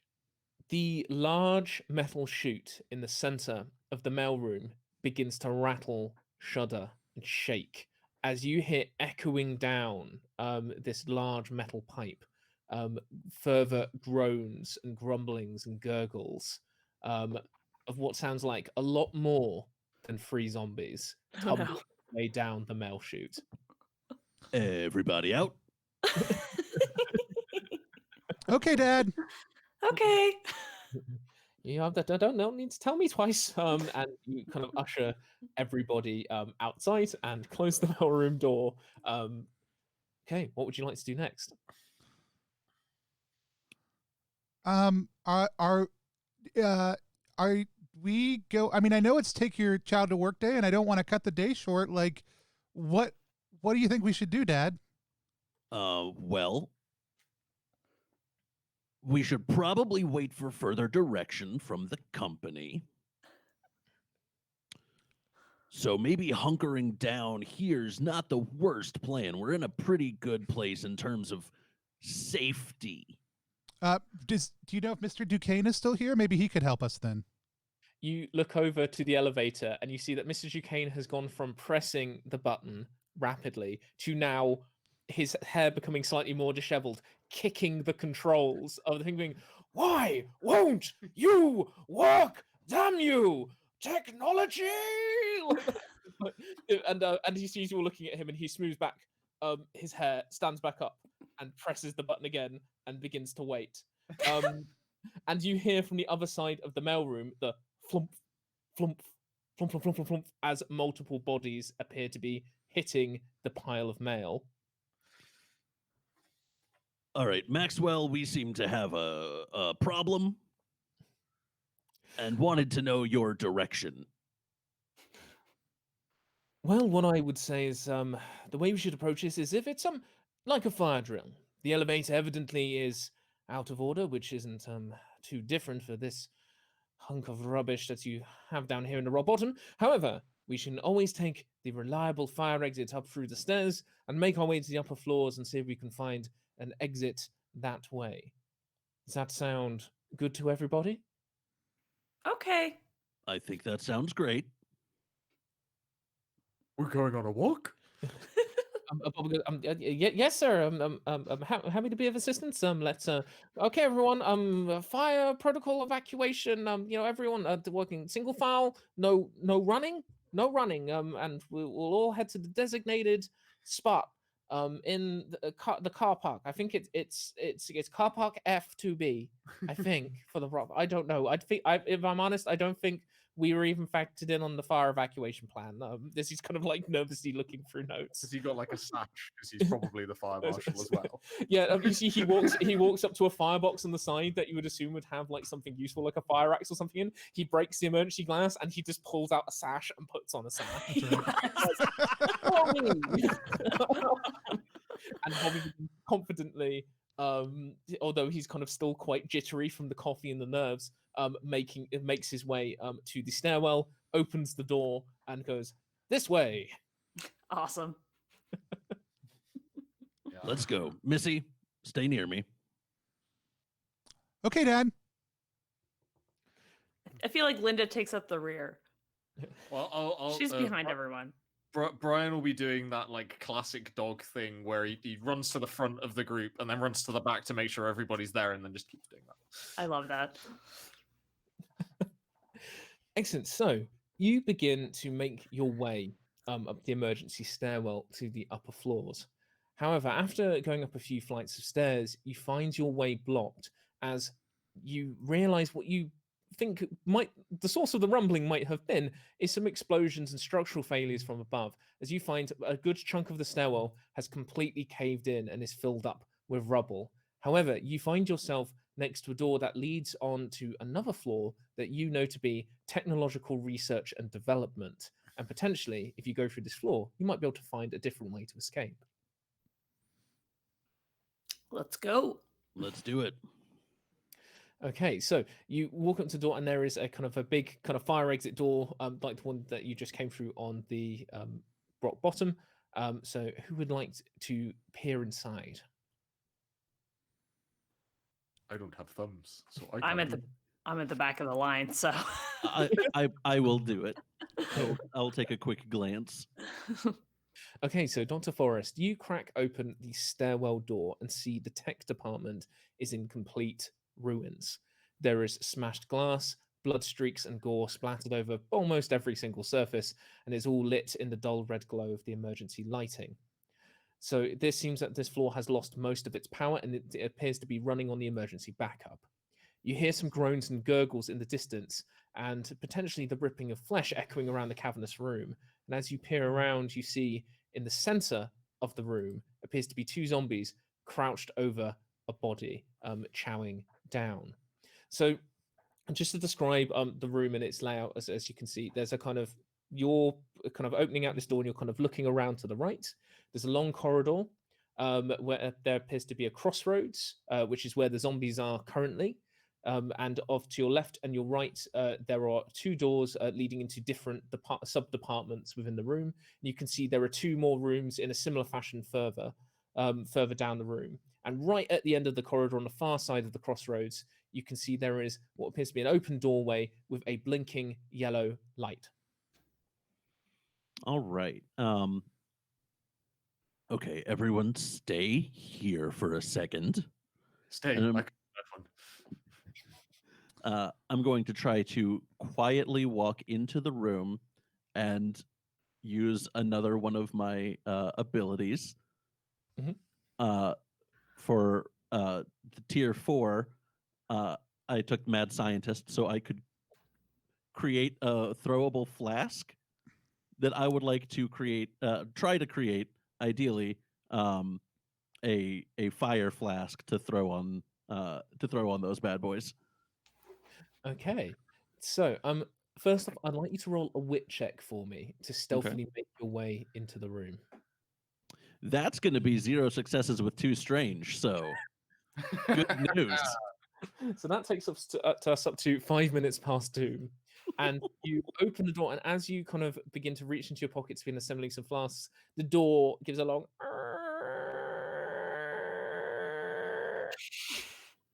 and you kind of wince all the way along with it. And one of these zombies looks up kind of in the dark and shambles to its feet, sniffing the air, and begins to start moving its way towards you. You can't tell whether it's fully noticed you yet, but it is now coming your way. All right. Definitely want to keep going with this flask plan. Cool. So, do you want to roll a skill die to see what type of flask you managed to construct? Absolutely. While Dr. Forrest is constructing the flask, Linda catches sight of the mess and slips through the door and begins just sort of trying to sweep everything into a pile with the mop on the ground quietly. Roll a wit check for me to see how quietly you mop. Okay, I also have a disadvantage on this because my flaw is that I hate mess. So, and a filthy environment gets me a minor disadvantage. So, there we go. My wit check was 0 successes and 1 strange. So that takes us to 6. The other zombie now hearing the splat of a mop going down on the surface, making you jump, Dr. Forrest, as Linda appears behind you, diligently scrubbing the floor. The other zombie gets up and goes and begins sniffing the air and also begins shambling behind its undead brethren towards you. So, Dr. Forrest, what did you manage to construct? Well, I rolled a luck, which I don't see on the table. That means you get to pick. Yes. Perfect. I was hoping that was the case. Then a fire flask it is. Okay, yes, you pull multiple vials of strange kind of concoctions and put it together into a flask and give it a good shake, and it is ready to combust on your command. So if you'd like to throw it, that is a wit attack to lob it. All right. Let's do that. 1 success. 1 success. Okay, I'm just going to have a look at what your fire flask does. In a close. Yeah, let's have it. So, you deftly arc this fire flask through the air, and it lands neatly between the 2 zombies, and it kind of bounces, ding, ding, ding, and they kind of go, and then as it cracks, it suddenly explodes in a gout of flame, setting them both on fire. They are not fond of fire, and they take a very large amount of damage, and both flail around, colliding with one another, and eventually sink to the ground, not moving. However, your methodology did create quite a lot of noise, and deeper in the room and the sub-rooms all around you, you begin to hear more groans and gurgles as other things begin to stir. All right, we should probably get moving very, very quickly. Cool. So is everyone ushering into this corridor and making your way inside? Brian is sat in the stairwell because he's been told to stay. Come on, Brian, let's go. Okay. And I'll open the door and we'll slide through. Linda realizes that, everyone's leaving and she wants to be included with the group, but is also just extremely distracted and just sort of trying to tidy things as they run. So what's your objective like? Where are you heading towards in this room? I think I would be just looking for like another stairwell, so I would be staying in the main corridor. I wouldn't be going into like any of the specific rooms. Yeah. as much as just like running down and looking for where the other stairs might be, which I think most buildings would be likely on the opposite corner of where we are now. So trying to work my way through. Charlie, are there any interesting smells in this room? Because I have a floor that I probably need to deal with. Okay, so let me just pull up my little guide of what's in here. Okay, so off to your direct left, you smell the faint smell of burning and kind of burnt flesh. Does it smell like a something that I would be interested in, or something that I wouldn't be bothered about? It smells kind of like bacon, so possibly that room. So Yeah. Oh God. He's used the new kid background, which gives him access to a skill from another archetype tree. So he's got the skill from the socialite tree that lets him help people break out of fear because he's an emotional support animal. But it means that he has to take 2 floors. So one of Brian's flaws is that he is stupid, which means that he loses 1 skill die from his smarts check. His other flaw is that he is curious. So if he sees something that he might be interested in, he has to roll a smart check in order to resist going to investigating it. So I'm going to roll my 1 smarts die, Incredible. see if I can resist going to investigate this smell. I roll smarts. Smells like bacon, but nobody else seems to want the bacon, so I'll carry on. Yeah, your desire to be the goodest boy drags your nose Oh, away yes, from the very good bacony boy. smell as you stand deliberating outside the room labeled advanced ballistics and begin following after everybody else. Dr. Forrest, you run past this room as well on your left, and on your right you run past advanced defense and find yourself in the kind of crossroads at the center of the R&D department. And you now see that you can't see any stairwell kind of doors, but the bright yellow light that you saw from the far end of the corridor appears to be an open elevator shaft. Although the door is not fully open, it is still quite closed, but looks like it could potentially be pried open. Oh, well, that's not good. Is Maxwell still with us? He is. He's kind of sauntering along at the back, trying to kind of keep his hair smooth and his suit tidy, and trying to not look flustered as possible. Oh, but what a badass. doing that strange thing where people walk slightly quickly when they're nervous, but they're trying to look as calm as possible. Mhm. It's very much a nervous British politician thing of like where they're trying to scurry but not look like they're scurrying. I also like the idea of him trying to walk quickly in the back. Like he's like, Yeah. I'm gonna go as fast as I can while staying back here. Yeah. And so,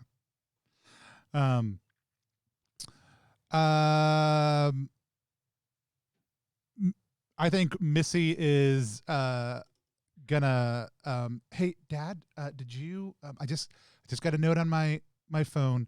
I would normally just text you, but since I'm here, did you take your vitamins? It's vitamin time. Like I'm going to take my vitamins right now because we know what happens if I miss a dose, but you're supposed to take yours also. Are you going to take your vitamins? My vitamins are down in my lab. I don't Oh, no, have I them got with me. spares right here. Don't worry. Missy pulls out 1 gigantic pill case and then another normal sized pill case, and she gives the normal vitamins to her dad and takes a large handful of pills and consumes them all and drinks out of All her right. canteen. Your preparation is always amazing. I do think we could potentially try to climb up that elevator shaft, but we need to prop the door open, and prop rhymes with mop. So She clutches the mop close to her chest. Brian would like to point out once again that he does not have thumbs. I know you like that mop, Linda.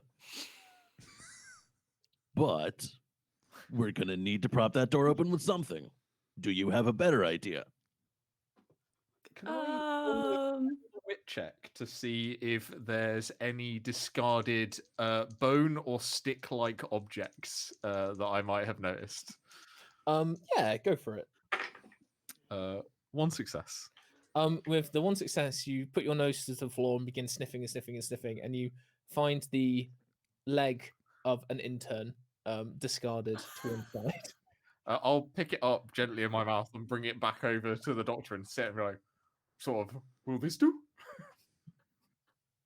All right, yeah, I think that could probably work. Good boy. Oh yes, I am a good boy. Looks like this guy didn't really get the internship didn't give him the leg up in the business that he wanted. Am I right?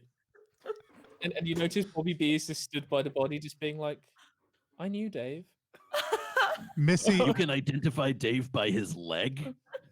Well, no, there's the rest of him here. Like, there's his wristband on his hand that he had from Coachella, and that like that bit of his face that's left. It kind of looks like his mustache. I mean, so- in his defense, we all knew it was an intern from the leg. And so... Fair.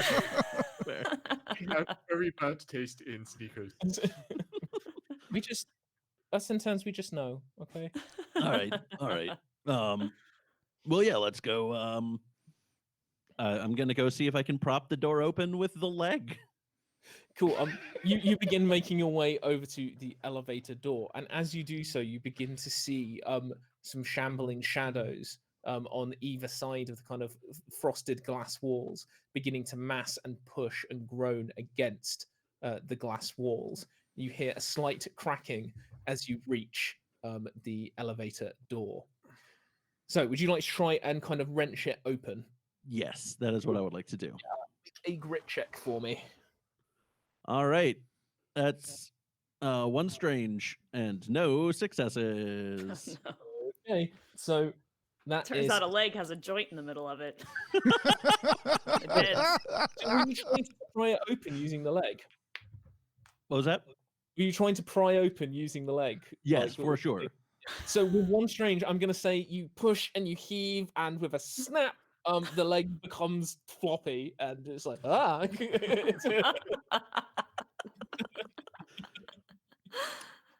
All right, that didn't work. Oh, we'll get another one. I think it's a good idea, Dad. Hold on just 1 second, and I'm gonna take my hockey stick and try to wedge it in, and wrench the doors open. Cool, go for it. And I'm going to say, throw in an extra grit die, an extra skill die for your kind of dad helping you out, kind of lever the door, and everyone else is is everyone else gathering by the elevator door, Mhm. moving that way? Okay. Yeah. That's 2 successes and 3 successes. Sorry, yeah, because of the star. Okay, yeah. You begin to shift the door open, and it begins to move and give, and you get it a good way open. However, it's still a little too tight to get through. You're going to have to both heave on the edge of the elevator door in order to get it fully open so you can get in. However, you can see an emergency access ladder just off to the right that you can climb up. However, as you kind of do this, and with a very clang, it begins to move. The glass walls at the ends of the room begin to crack, and they cave in, and about 6 zombies from each side tumble through the glass wall on top of one another, crawling over each other to try and move their way towards you. Oh my. As we're in the R&D department, are any of these zombies wearing lab coats? Yes, pretty much all of them are wearing lab coats. Okay. They all kind of look like this. That actually sounds like a good spot. We're about 2 hours in right now. Let's go ahead and take a little break and then come back and deal with it. Go grab coffee, go to the restroom, whatever you need to. If you're out there watching along, you can do the same, and we will be back about 5 minutes after the hour. Does that sound good to everybody? That's Sounds great. I mean, you guys can come back whenever you want. Well, but I mean, like everybody, we'll start playing again about 5 minutes after the hour. Fantastic. Awesome. Right. See you very soon. You're almost out of coffee.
All right. And we're back surrounded by zombies in the hallway outside the elevator shaft. And Brian is just about to do a fear check because as they're all wearing lab coats, it looks like a tidal wave of vets has just fallen through the wall towards him. I have failed catastrophically. It's like, oh no, the bad people, they want to stick me with the pointy stick. No, they don't even have treats. So Brian is now afraid. And I think I'll just quickly explain what fear actually does, because I realised we haven't actually talked about mechanically what it does. So in Shiver, there you have a fear status as a character. So everyone, when things are relatively normal, is stable. But if you are targeted by a fear effect or encounter your fear, you make a fear check. And if you fail, you become afraid. And what that means is that it's done automatically in Dice Roller. You lose 1 skill die from every core skill area. So all of your rolls go down to a minimum of 1. And now there is another stage to fear that if you're already afraid and the fear intensifies, it gets worse, or you're targeted by another fear effect. If you fail again, you can then become terrified and you lose 2 skill die to a minimum of 1. So you can really start to have less and less stuff to kind of work with as you just become paralyzed with fear as a character. It also, if you fail a fear check, ticks the doom clock up by 1. Oh, yes, it does. Thank you for reminding me. Sorry. No. I like that mechanic because I feel like in other games, it's like, your character is now terrified, and then that's all they say. Right. And you're like, okay. So she's scared, I guess. And then you don't really know how to deal with it, but this actually gives it a physical way to impact the players. So very, very clever. The key in the door scenario where like normally your character can just put the key in the door and open it really easily. If they're scared, like maybe their hand's shaking a little bit and they can't get it in. If you're terrified, it's like, oh my god, where's the keyhole? That's great. The person with the keys trying to get in, and they drop the keys, and you can just hear the people screaming, thinking, "Just put the key in, get in!" Yeah. If you're scared or you're kind of filled with adrenaline, like the motor skills are really difficult. Perfect. So yeah. Excellent. So Brian is terrified. He's sort of quite happy with Missy's company, so he's going to go and sort of like cower behind Missy and be like, "Please protect me from the bad people." And Missy pulls her hockey stick back out and kind of bars it across the hallway to protect Brian. Fantastic. So these zombies are slowly shuffling their way towards you, and you very nearly got this elevator door open. So who would like to be kind of pulling on the door to try and get it open? I will be. Okay. Anybody else? I might yell at Maxwell because I don't know how much he's doing, and I feel like I might yell at him to help me out. He'll kind of like look up, kind of straighten his tie, and just be, Bobby. And probably be like, why do we go? And he kind of like goes to the other side of the thing, gives you a nod. Ready when you are, and make sure to leave this in the performance review at your briefest convenience. So he's going to roll. He got a luck and 2 smarts. Poor old Bobby. He's on the door, but he's quite a slight figure, and he can't really pull it back too far. But how's the good doctor doing? Is this a grit roll? Grit roll, yes. Grit roll. So I rolled 3 hearts. Oh, nope, never mind. I was thinking that one of the skills that I have is with my scientist background, but I have to use ones that I rolled as smarts. So it's just no successes. So with the 3 hearts that you roll, can I say that like you maybe ask Brian to give a little hand? Using the sort of your charisma and the fact that Brian loves everybody, and he's going to see Bobby struggling to open this door, and he's going to kind of like go up behind him, grab onto his sort of belt with his teeth, and try and pull Bobby to give him a hand. Yeah. And I'm going to say as well, with your 3 hearts, you're pulling on the door and kind of doing so with such charisma and such energy of a leader that Maxwell rolls his eyes straight to the time and goes, "Oh, fine, I'll lend a hand then, I suppose." and he grabs onto the door. And with that, and the assistance of the inspired Brian, you manage to pull the door open, and it clicks into place, and you can now access the emergency ladder to make an escape. But the zombies are getting pretty close. I think if we all hurry through here and up the ladder, I'm pretty sure zombies can't use ladders. So Brian should would move also very like to point quickly. out that he cannot use ladders. Someone's gonna have to carry Brian. Linda has a mop. She I'm can't. gonna- Her hands are full. I'm gonna throw my backpack on the ground and tell my dad to wrap it around. Dad, wrap these around. Wrap Brian's legs through this. Okay. Here we go. And I'll do that. I'll wrap Brian's legs through the backpack. I feel like I look like some kind of golden retriever turtle with Yeah. like a back around me. Oh no, My definitely legs think. I sticking think it's out. definitely I think you've definitely got the backpack on your belly, right? It's Yeah, more like yeah. a harness. Oh, okay, And okay. so, Yes. and then Missy- Missy will actually haul Brian up onto her back Wow. and wear the entire backpack Brian ensemble. I have definitely not been on a diet. So, Missy, what I'm gonna say is that as you're now carrying Brian, for the duration of carrying Brian, your movement, your speed is going to be reduced to slow. That's fine. As Brian has rightly said, he is quite a portly doggo. That is very rude. He has had slightly too many treats. You can never have too many treats. Did eat 2 cupcakes for breakfast this morning, so. Well, you only saw me eat 2. Maybe it was more. That's fine. Cool. So, who would like to enter kind of first? Maxwell Duquesne is going to start pushing his way through to try and get onto the ladder first. If anyone does not want to stop him, Maxwell Duquesne is going to go up that ladder as fast as possible. Linda is taking up a defensive position with the mop, kind of pointing it at the zombies that are, just in case, to sort of protect everybody with her awesome mop. Yeah, you kind of like strike a stance, kind Yeah. of with your mop kind of ready to go, your wig blowing in an imaginary breeze, and you look like the strangest knockoff Ninja Turtle ever. Yes. I am for sure trying to make sure everybody else gets up that ladder first. Okay. Most importantly, Missy. Okay, so Maxwell kind of goes, "Thank you, my good man," and like that, and he just scrambles up the ladder straight away. But Bobby is kind of waiting by the door, being like, should I? Who do you want to go? Like, I'm happy to. He looks very nervous at somebody. I'm happy to go, but I'm happy to wait here as well. Whatever you want, whatever. Just go. Just Yep, go. and he just as soon as you say yep, and he just goes straight up. He's gone. Missy?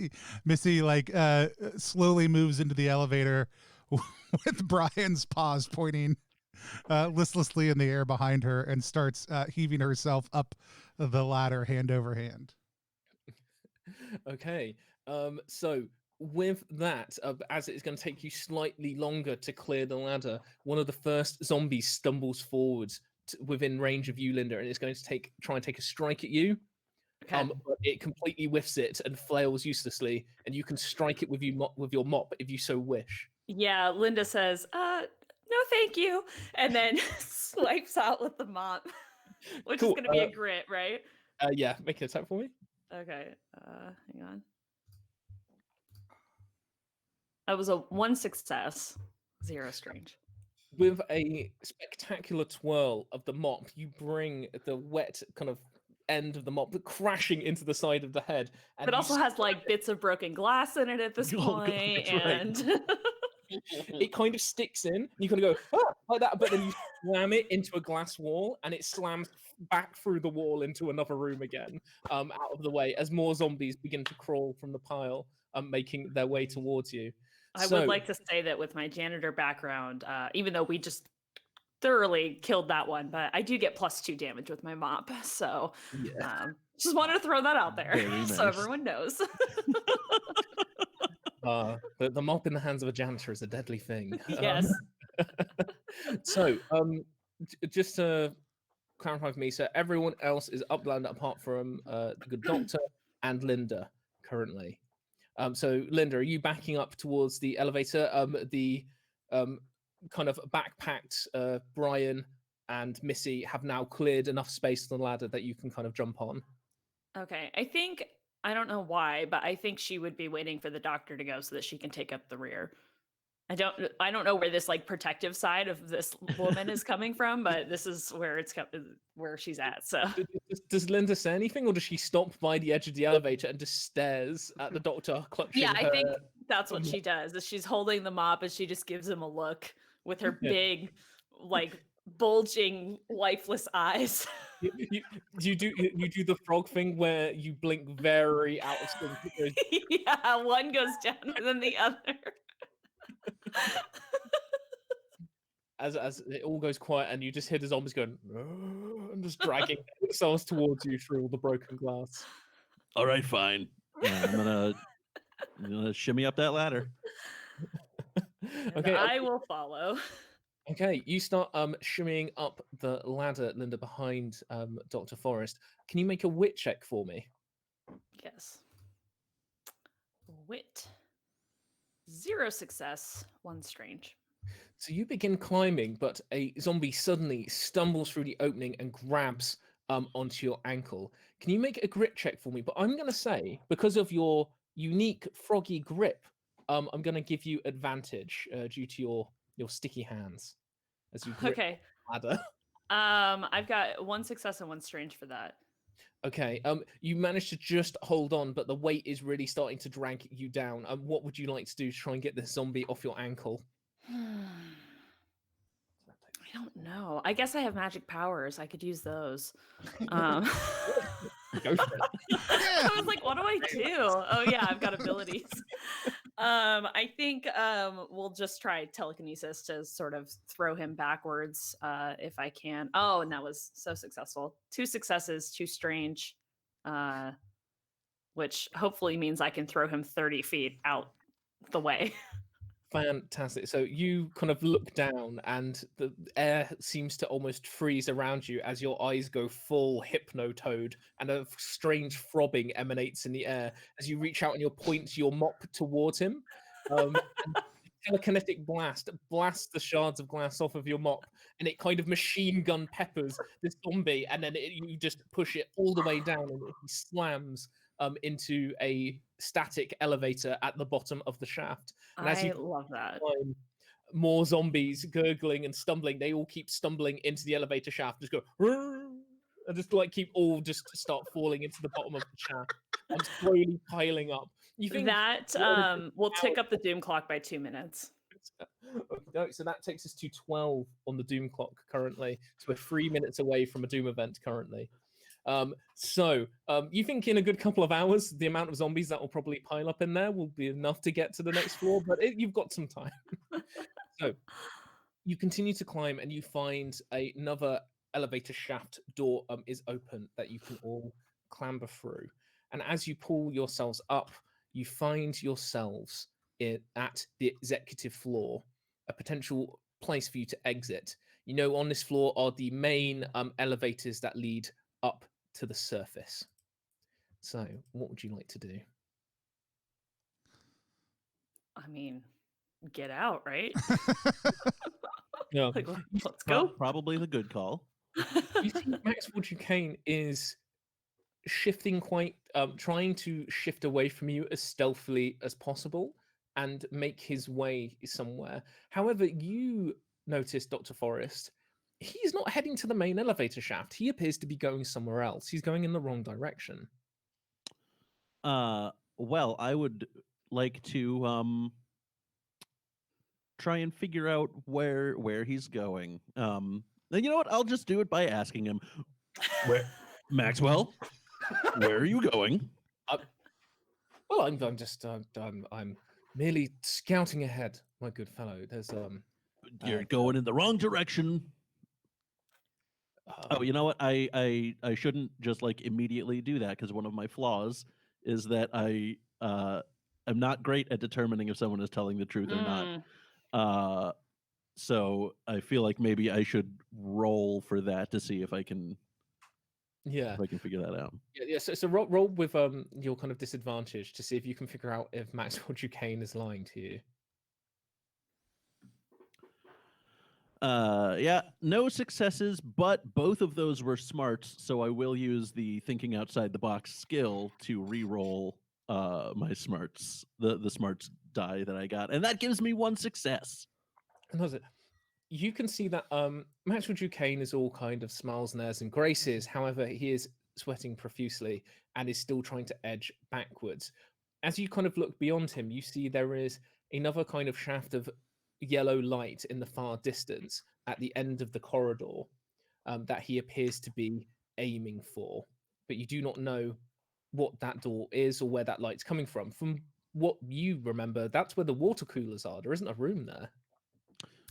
Maxwell, what's back there? Well, okay. So there is potentially a different exit that we could potentially use. If you would all just stop and listen for a second, as I was the first one up here. And as you fall silence, you hear groaning, a large amount of groaning and gurgling off towards where the elevators usually would be. And you estimate it is a lot of zombies, a hell of a lot of zombies. And so that noise is currently what stands in our way from our point of egress, as it were.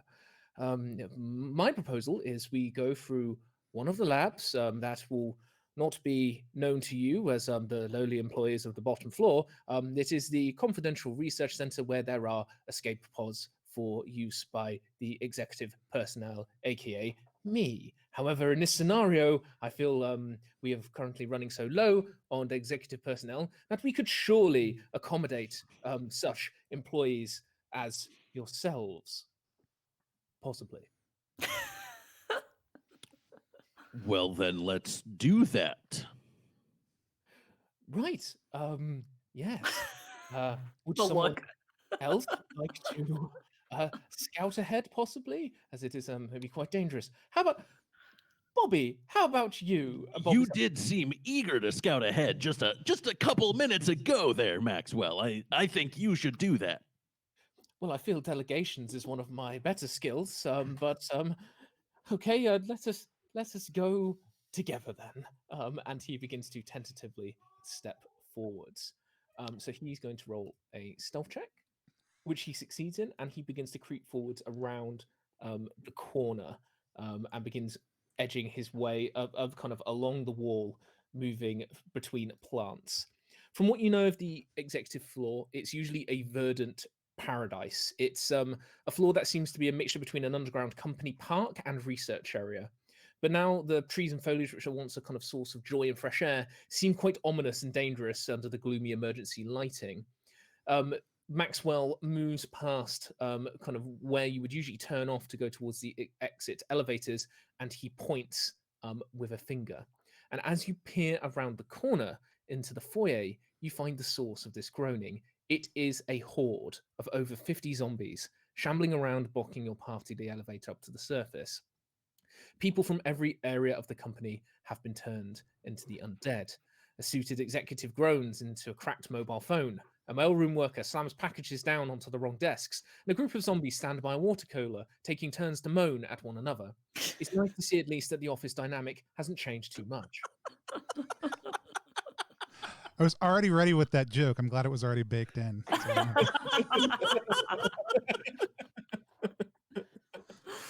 So. And you hear the slightly now ominous, cheery music that is played on this floor to welcome guests to the executive floor, playing on the intercom speakers as these shuffle around about their undead day. So I would like you all to roll a wit check for me, and I'm going to have this as a collective stealth roll. So I have a CR in mind, and if you fail and accrue too much strange, then something is going to happen. Does Brian need to roll? Is He's currently in a bag. Is he still backpacked, or has he? Missy, have you put the dog down? I think it's more fun if I haven't at this point. So let's go ahead and say not unless he's asked to be put down. Okay. So Brian, you are still backpacked up, so you do not need to roll a wit check. I got a 0 success, 1 strange. Okay. I got 0 success and 2 strange. I got 2 success and 1 strange. Oh, thank God, Okay, Missy. so that ticks us up to quarter past Doom. Oh no!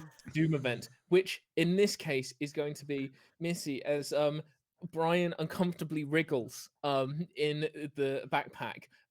You put a heavy foot forward and stand on a large shard of glass, which with a resounding crack echoes through the foyer. And for some reason, the cheerful music stops with a record scratch as all of the zombies collectively stop and kind of go. Uh-oh. And with an intense groaning, the horde begins to move as one large writhing mass moving towards you. And Maxwell Duquesne at the front kind of adjusts his time and says, I think we better be going, like that. And he runs around the corner, leaving you in the wind. He's gone. Who would like to follow?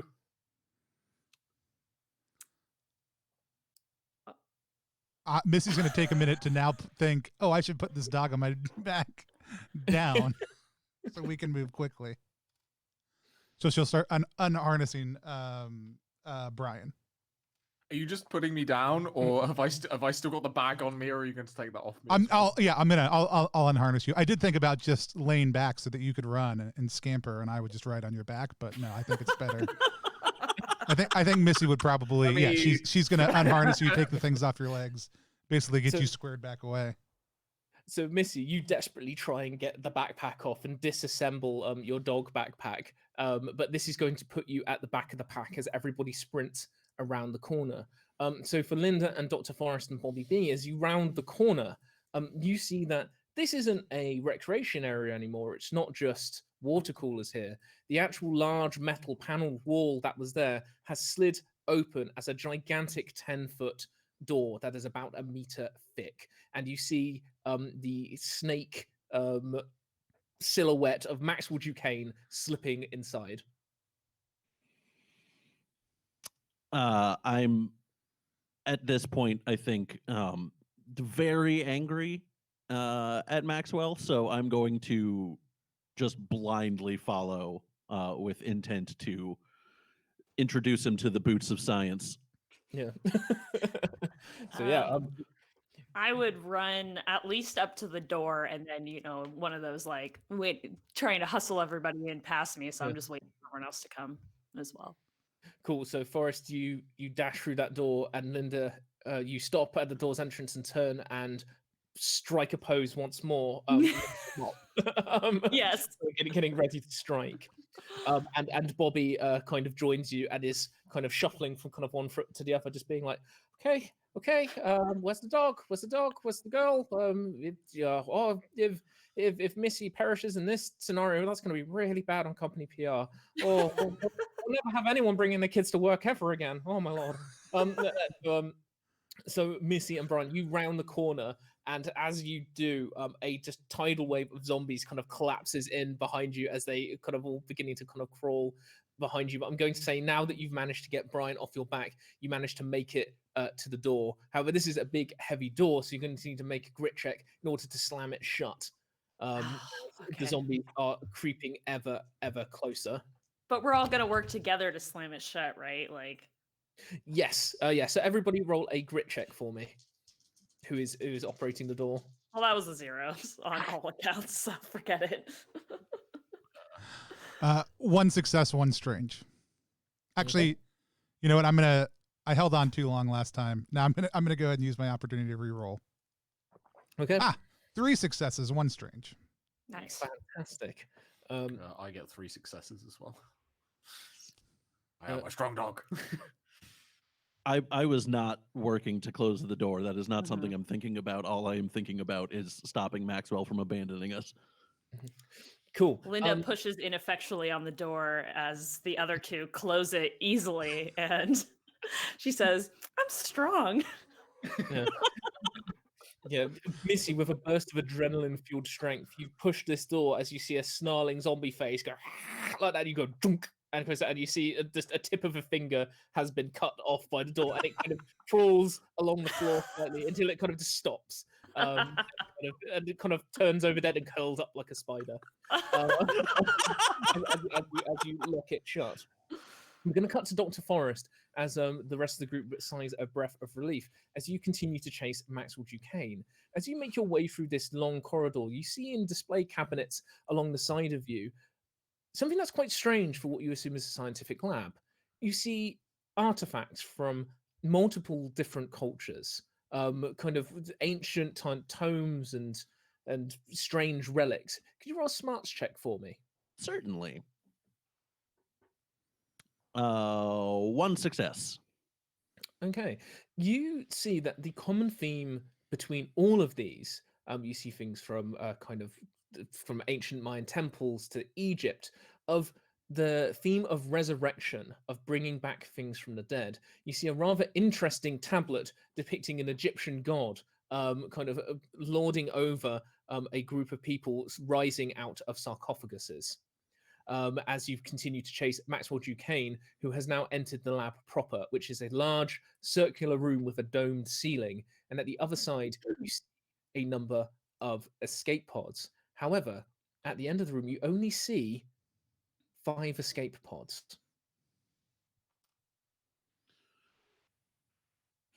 Okay. Maxwell, I think we need to talk. He's got 1 foot in an escape pod currently. I've done it successfully. Done what successfully? Exactly. Okay, you remember when I had to take a week off? I don't know if you even paid attention. I took a week off a while back. I got into an accident. I lost my family. But you've seen Missy. I brought her back. At this, his eyebrows raise. And he goes, that is very interesting. His foot stays in the escape pod. Well, I tell you what, Dr. Forrest.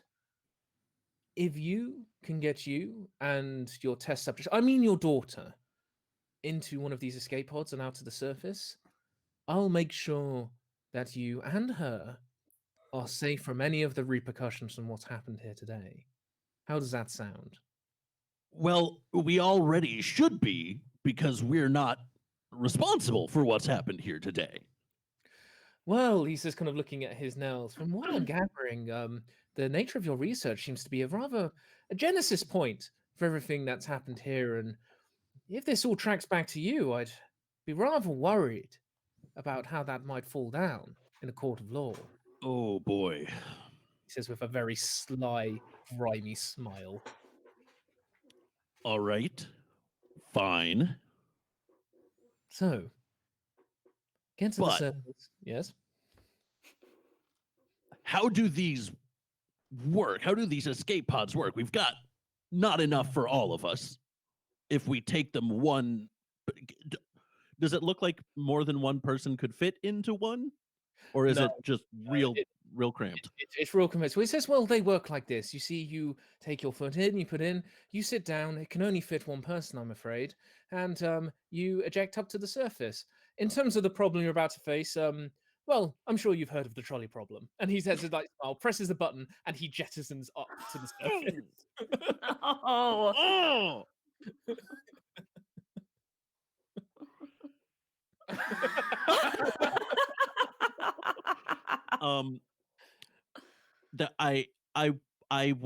I think that Dr. Forrest would say some very foul things, very loudly.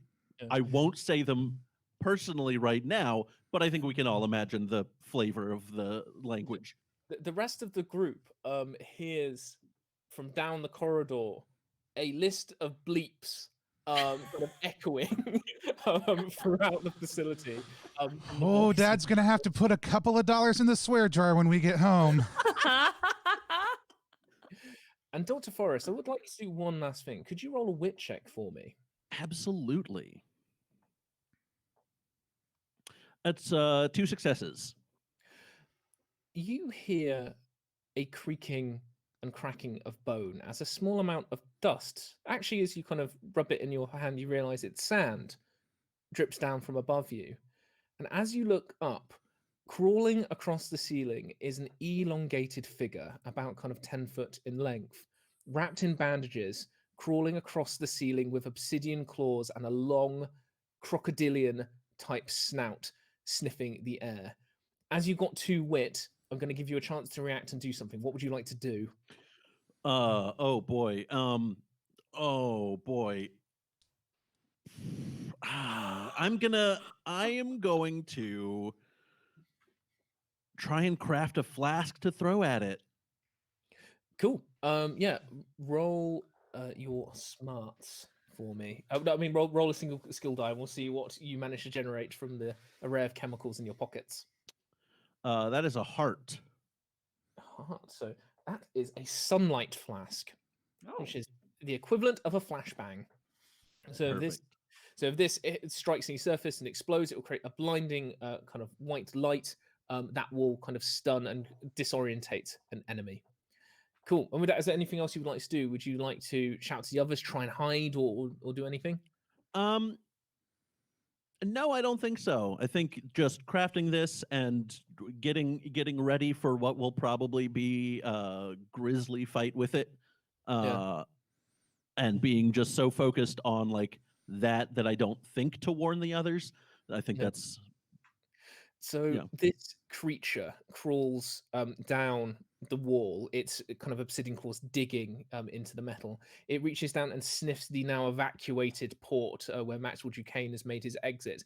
You realize that the noise and conversation and smells of what he was doing seem to have drawn it over from where it was staying static on the ceiling. But it now turns around and turns its head upside down and looks at you, and folds down from the ceiling in a strange and gaily fashion, and draws itself up to its full height and is nearly double your size, and begins to give a dry, throaty snarl. Hi there, my name is Dr. Hiram Forrest. And this creature opens its mouth and roars, and you are hit with a fetid stench of decay and dust. Well, I had to at least try. Fab. So we're going to enter combat now, and I'm going to say that as you rolled so well on your wit check, Dr. Forrest, you're going to get a chance to go first. Then it is going to be the creature, and then it's going to be everyone else as they move up the corridor and enter the lab. All right. Well, I would love to start off by throwing this flask at this thing. Cool. Yeah, roll a wit check for me to smash the sunlight flask. All right, that was 0 successes, but I got 1 smart, so I'm going to re-roll that 1, and that's still 0 successes, but also 0 strange. So, okay, so you throw the flask and it goes slightly wide and smashes. The creature manages to shield its eyes away from the bright lights as it kind of draws it down and begins snarling and stalks its way towards you. It raises its claws back and it is going to strike at you, and it hits you for 1 and deals you 3 slashing damage. Oof. It's going to draw back the other claw and slash you across the chest again for another 3 slashing wounds. Oh gosh. Dang. And that is going to be its turn as everyone else, you arrive at the entrance to this domed lab and see this hulking bandaged creature completely just wailing on Dr. Forrest with its claws. I want to roll for telekinesis Cool. directed toward that creature. My God, it was just a 0. Just never mind. Nothing happened. You make some of its bandages flap in the breeze, and it kind of looks up, so it looks towards you and begins to snarl. The crocodile sees the frog, and it gets hungry. Oh God. What would everybody else like to do? So for Missy, since this is non-mechanical, if the director will allow me, I think when she sees this character, that fugue state, that kind of mental barrier that has been in her mind ever since the accident that causes her to dissociate, all of a sudden bumps up against something that she recognizes from the other side. And so maybe we see a series of flashbacks to the accident, to being on the table, being in and out of consciousness in the basement, and then all of a sudden entering into some period of afterlife where she sees some creature like this, and then all of a sudden being snapped back and waking up next to her dad. And all of a sudden for Missy, that mental barrier that prevented her from kind of knowing who she was and knowing who she is now kind of dissolves. Does that work? Is that cool? That's really cool. And you know what I'm going to do? As you are now aware of your resurrected status, your Frankenstein's monster's origin, I want you to increase your grit level by 1. Hell yeah. As your unnatural being is Pretty much stronger A. than you realize. Great. And with that surge of supernatural strength, even not even considered the potential realities for what her father may have done, her primary concern is still going to be, holy crap, my dad is on the ground having just been clawed up.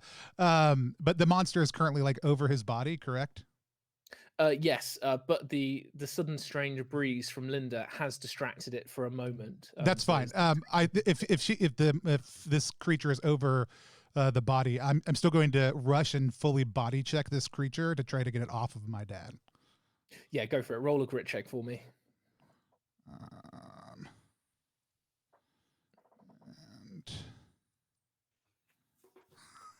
And 2 successes, 2 strange. Okay, 2 successes is enough to hit. So you crack into this monster, dealing 3 blunt damage.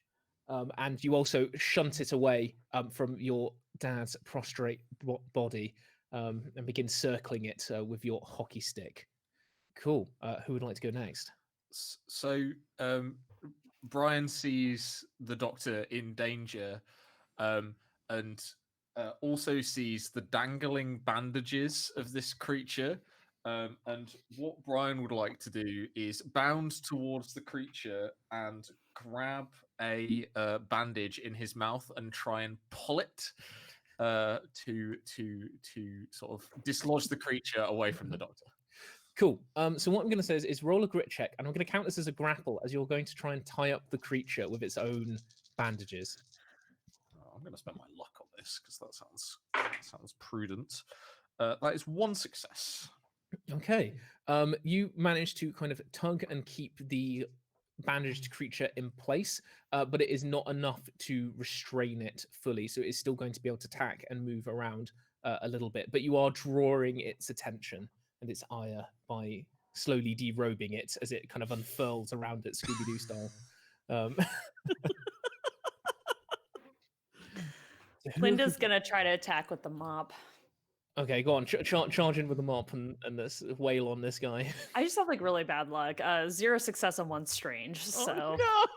just I don't know. She falls on her face. I don't know. We're up to 17 minutes past on the doom clock now. God. You kind of charge in with a war cry and hit them up against the creature, and it just hits it with a wet slap and seeps into the bandages, and it does nothing.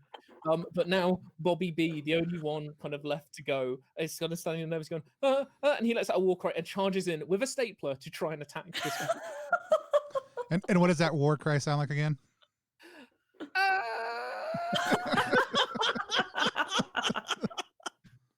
As he brings out and he cracks the stapler into it, and it hits and staples a bandage even tighter to its decaying form, dealing it not much damage.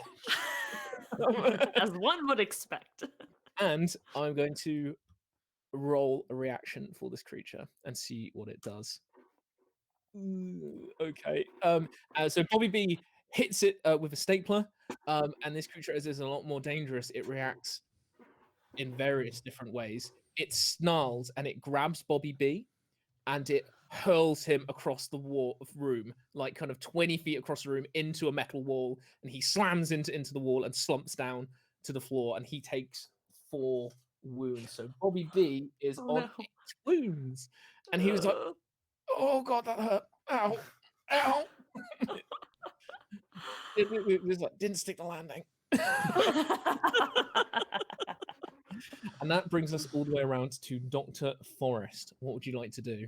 I'm gonna get up and go over to Bobby, and use my medic skill on him. Okay, roll your smarts check for me. All right, that is 2 successes. Fantastic. So you heal him for 4. So you bring Bobby right back up to 12. You kind of bandage him up, stick on some plasters, do some very rapid stitching, and even stab him with a kind of pen just filled with some chemicals. You're not too sure exactly what they do, but Bobby kind of sits back up like, oh, well, yeah, I'm ready to go. Let's go. I think, what was in that syringe, Doc? That was some intense stuff. Ooh. I'll tell you later after we make it out of this.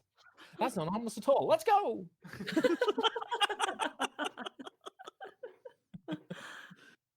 Cool, and that brings us to the creature's turn. So it is going to use one of its actions to let out an unnatural screech. So I'm going to say Dr. Forrest and Bobby are out of the range of this effect, but everyone else who's surrounding the creature, roll a strange check for me to try and keep your nerve. 5 and 5? Like, excuse me? You roll 5 strange. Yes. Oh, fantastic. Yeah, you just quite you do that desynchronous blink and being like, this doesn't bother me. Linda is... She opens her mouth and roars back. You got Yeah. ribbit. And the creature goes like, Croak. What? How did everybody else do? I got a success. I also got a success. Okay. You managed to keep your cool but this screech rattles inside your brains and kind of makes you feel quite nervous, but not fully fledged afraid. Cool. And with that, it is going to draw back one of its claws and it's going to try and club Brian as he is tugging on his bandages. And he hits and smacks Brian, dealing him 3 slashing wounds. Cool. I'm going to roll for my tough ability to see how much of that I managed to soak up. I soak 1 up, so... Nice, you can take 2. Take 2. Tough boy. Chonky doggo. He works out. Cool. And that is the creature's turn all over. So what would you all like to do? I don't know if Missy wants to do anything, but I... Hit it again. Okay. Go for it. Let's see, this thing is big. I think Missy's gonna go to like hook a leg and try to sweep this thing onto its back. Nice. So see her bring her hockey stick up high and in a completely non-league approved move, try to sweep this thing's legs out from underneath it. So we've got 3 successes all told. Excellent. So you crack into this creature and deal it 3 more wounds. And I'm going to get it to roll a grit check to see if it keeps on its feet. So I just need to... and it completely whiffs it. You sweep the leg. You get your hockey stick underneath it with an almighty yank and pull it out from underneath it. And it comes clattering to the floor. So now that it's prone, everyone else making melee attacks are going to get minor advantage. So you can really wail on this creature whilst it's on the ground. Kick him while he's down. I'm going to use telekinesis again to try to push this guy back. And okay, that was 2 successes, 2 strange. Fantastic. So you go full Hypnotoad and you pick up this creature on the floor and kind of raise it into the air. Where would you like it to go? Oh God. I guess like away from the pod, so back down the corridor that we just all came. Like I want to send him that direction. Cool. So. You send it flying down kind of into the entrance of the corridor, and it kind of hits the corner of the wall and bounces off and lands kind of awkwardly. And you deal it. So how much distance? So that would be about 6 wounds. Nice. And it kind of lands on its kind of all fours, its claws scraping against the floor as it manages to kind of go full spider mode and stands back up. So Brian hasn't let go of the bandage. Oh no! Oh no! Oh, bring a new meaning to Airbud, isn't it? I need to make a wit roll. Yeah, make a wit roll. Let's. That's 2 successes for Brian.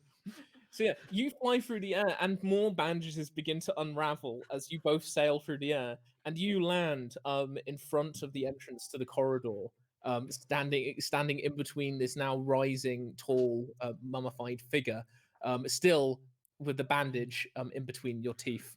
So for my turn, I'm gonna take the bandage and I'm gonna try to like pull the creature down the corridor that we came through by the bandages. Okay, roll a grit check for me.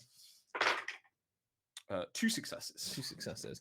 So I'm going to say you make it stumble and it kind of crashes through one of the displays and takes a further sharp wound. But I'm going to get it to roll a grit check to see an opposing grit check to see if you can drag it. And it whiffs it, and you kind of start dragging it, scraping down the floor. It's clawing into the ground as Brian, with a huge Herculean effort, begins dragging this creature back away from you as it roars and screeches.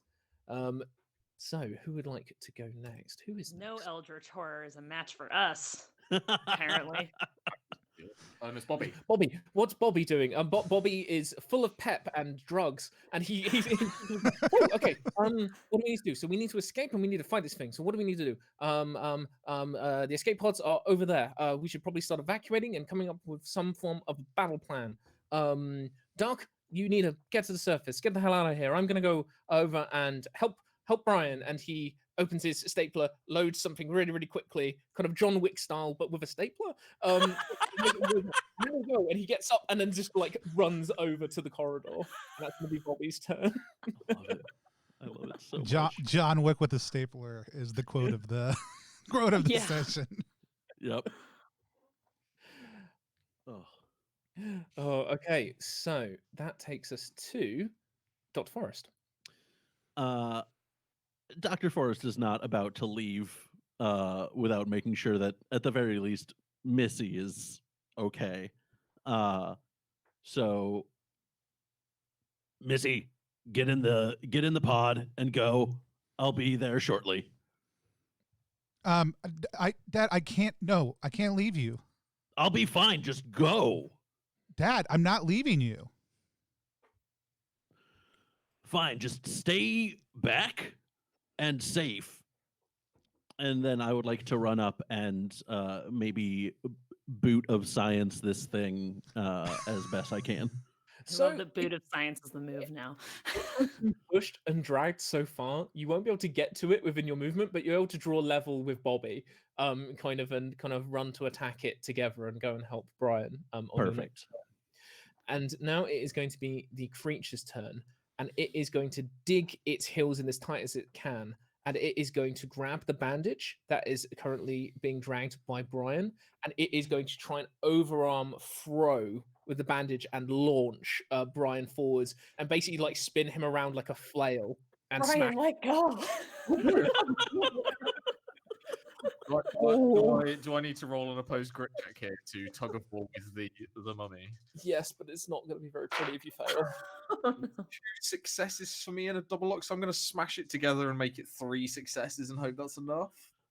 So you drew, but you got a double luck, didn't you? I did get a double luck. Did you get any strange? I got no strange. The creature got 1 strange. So in this titanic tug of war begins to occur of the creature pulling against this inhumanly strong dog, as it is trying to kind of grab its bandage back. And with that, it lets out a howl, and it ejects from its mouth a cloud of sand. Everybody make a wit check for me. 1 success. Oh, I rolled the wrong thing. Hold on. Fail for me with a strange. 1 success, 1 strange. Okay. 1 success, 1 So- strange. Cool. So for you guys who have succeeded, you are not blinded currently. However, the creature has created a small sandstorm climate within the room and has disappeared from view for now. Poor Brian, however, did not think to shut his eyes and is now really struggling to see, and lets go of the bandage as the creature disappears into the sand. And you hear some scuttling as it kind of begins to move around in the corridor. So that's its turn. And if you want to try and find it, you're going to have to use your interact to make a wit check to see if you can peer through the sandstorm and see where it is trying to strike from. Can we talk strategy for just a second? What would happen if we opened that door and let all the zombies in? Like if we got the creature close enough to the door? Do you think that'd be a good thing or a very bad thing? Well, if I think Linda's that could not be a saying good this. thing.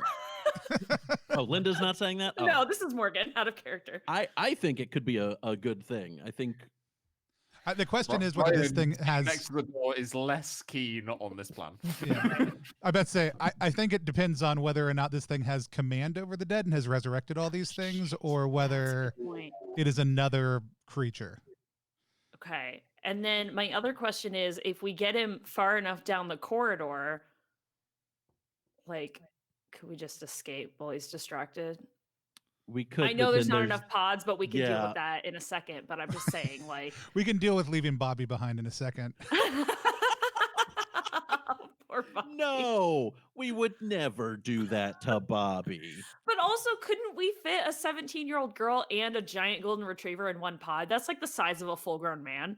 Like, I don't know. Props. It is quite large. He is a portly doggo, as has been discussed a few times. So He's both a good and a big boy.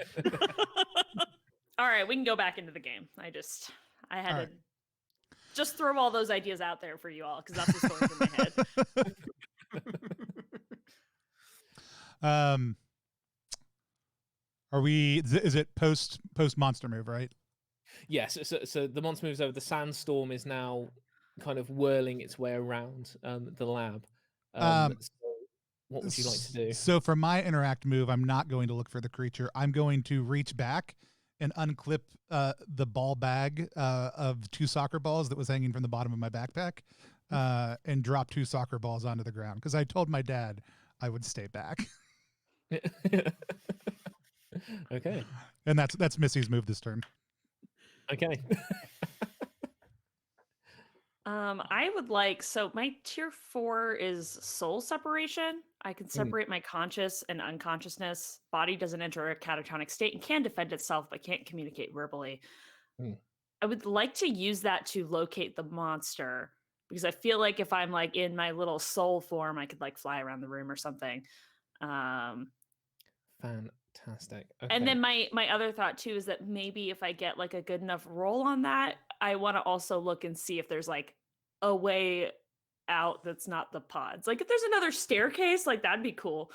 So that's my thought. So what do I have to roll? So roll a strange check for me. Okay. Oh my god, that's a 0 again. oh boy. Morgan, are you Wow. when you're rolling are you rolling Lux ever? Like What do you mean? the Lux sign, when you roll the Lux sign Okay. and you don't use it for anything, you can bank it. You only get 1 and you're supposed to use it on your next action, but just FYI. So for me, about 80% of the time, I end up with an extra dice on my rolls just because I've banked a luck from a previous roll that didn't do anything. Okay, so I did roll 2 luck. So you can change that into 1 success also. Can I just do that then?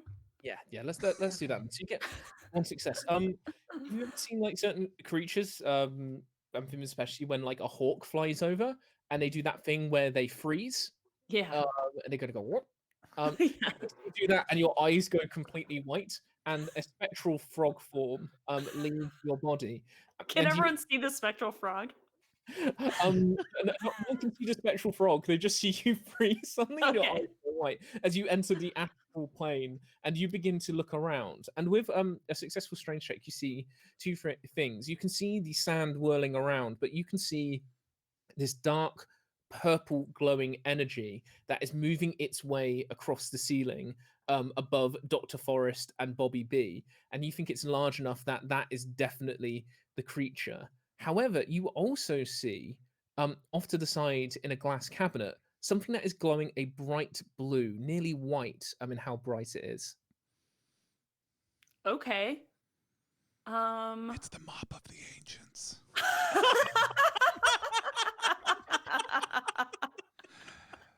A golden mop. The first janitors of Anubis as they were cleaning out the temple. I mean, yeah, I can't say no to that thing that you have just like described. Like, obviously, like a frog drawn to a flame. Nope. So I go back in my body, and as my move, I want to move towards what the bright white was, but I also just like kind of yell to Bobby and Dr. Forrest as I'm like running by, up there, and just like point to where he's at. Cool. So you run over to this large glass cabinet, and as you look up, in front of you is this massive golden metallic spear covered in hieroglyphs and ancient writings.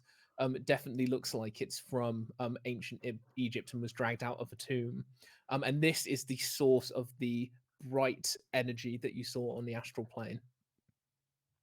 Okay, I would like to smash the glass and get that. And you jab it with your mop, and you Yes. place the mop down. I mean, after if the glass is broken, yes, then I will set the mop down in favor of the spear, and I might come back to the mop to dual wield at some point, but Yeah, so not right now. You pick up this spear, and it is very heavy, but you feel the energy kind of crackling in your hands as you hold it. So because it's shiny. When you've got it equipped, your movement moves down to slow. Okay. But it is going to pack quite the punch if you can land a hit with it, you feel. Cool. I mean, I'm gonna end my turn so other people can go. Yeah. So that's the end of your turn, as you're just going, pretty. My shiny. Cool. And that is going to take us to, so who has been, my brain's losing it slightly. So Bobby B hasn't gone, and you say up there, and Bobby kind of goes like, oh, God, a duck. And he uses his turn to let's roll a reaction for him, which I'm going to give him advantage on. And he does it. He grabs you, Doc, and pulls you against the wall as the creature slams down to where you are kind of both standing, and it kind of stands up tall and snarls, and the sandstorm fades away as its ruse has been broken, and it's kind of standing in front of you. So that brings us to the creature. So it is going to draw back a claw, and it is going to slice at Bobby B. No. Bobby. It slices Bobby B across the chest for 3. Not again. Takes him down to 9 health. And then it is going to take quite a targeted strike at you, Dr. Forrest, and see if it hits you. And it misses. Bobby, as he's kind of limping, drags you kind of to one side as the claws break down, destroying another display in the wall. And that is going to be the creature's turn. Cool. And that brings us all the way around to you, Dr. Forrest. All right. I'm gonna kick at it. Bring down the big boot of science. That's right. That's gonna be 0 successes and a strange. Oh dear. Okay, so that brings us to 18 minutes on the doom clock, and you kind of kick it in its overly large shin, and it just kind of stops and kind of looks down, and then kind of looks back at you and just kind of does a bit of a, dude, like, what? Science.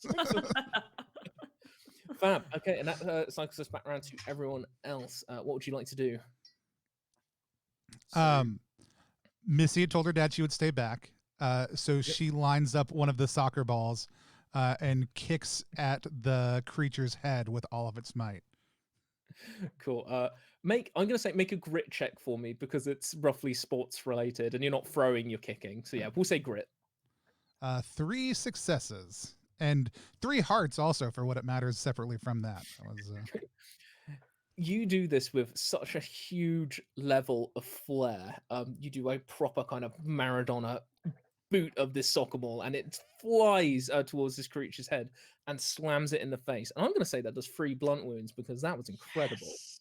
It slams in and it cracks kind of part of this creature's dusty face, and part of it kind of crumbles away as it kind of snarls, and you see the crocodilian teeth lining all the way back up its long Nice. snout.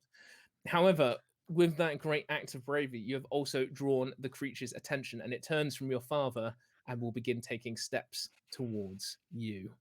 So as the creature's head like gets knocked down by getting hit with the soccer ball, Brian is gonna blink as much as dogs can blink and run towards the creature and is gonna attempt to like jump on its neck and grab on. Okay, go for it. 10-foot vertical leap. That's one success. That's one success. You try and jump, but you're quite a heavy dog with short legs, and you just jump up and you kind of like bounce off its back and then just kind of like land back on your paws and like, you can't jump that high. I'm an agility champion. Cool. Is there anything else you would like to do? Can I? No, I'll sort of circle round to be between it and Bobby B and the Doctor. Cool. Okay. Linda, what would you like to do? I'm gonna stab it with my spear. You holding this heavy spear, waddle over to the creature, just jab forwards with the spear. Okay, roll a grit attack for me. One success. One success. You jab and it very narrowly grazes its side, and you see that it singes and burns its flesh.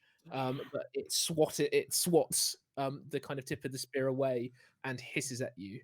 So you don't get a strong enough strike to deal the big amount of damage, but you can tell it does not like this weapon and is giving you a wide berth. All right, Okay. Morgan, on that last one, did you roll any luck symbols? Yes. Okay. So I hang on to that, right? Yeah, there's a spot on the roller where you can like +1. It's under a bank sign, and then you can -1 to add that to your rolls, and it'll calculate it into your next roll.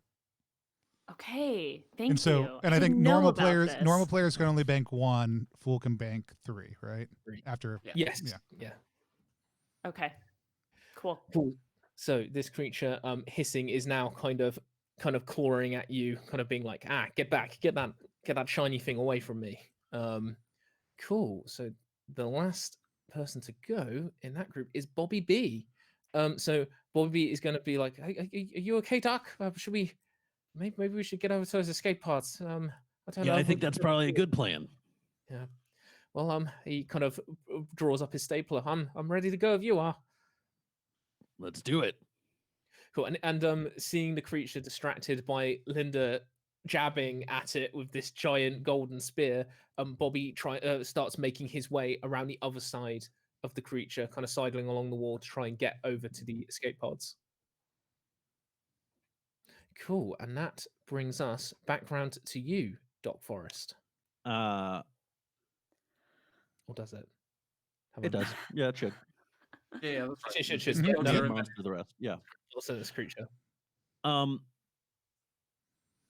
want to run over to Linda and like help, try and figure out some way to help with attacking with this spear. Okay. Linda's not a particularly large individual. Is that She's like correct? 5'6", maybe 5'5", Okay, well, 5'6". It's probably bigger Average. than What's the biggest frog you've ever seen? 5'6". I think probably counts. only by a couple inches, but Because I was thinking about just like trying to like use you as like a separate spear. She's to a then frog spear- person. She's not just a frog. Yeah. She's taller. So I don't think that's gonna work, but She could just give you the spear if you. yeah, want. I think if that's Takes some of the glory away from me, but that's okay. but I like how one non-physical person is handing it off to another non-physical person. yeah. Yeah, I Yeah. know.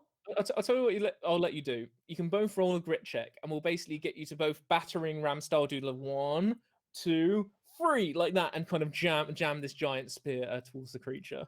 Perfect. That is 2 successes. One success and one strange. Excellent. So that's enough to get this spear to pierce the creature's hide, and as it hits it, a kind of black burning effect spreads across it, and it screeches in pain, and you deal it 8 wounds. Boom! And Is that in character? Boom! And as you hit it successfully, it's going to roll its reaction, and as it kind of howls in pain, it sweeps down with its claw and picks you up, Dr. Forrest, and holds you against the wall towards the escape pods, and you slam down and hit the floor, and you take 4 blunt wounds. I'm not doing great. Leaving you, Linda, kind of unsteadily holding this heavy spear.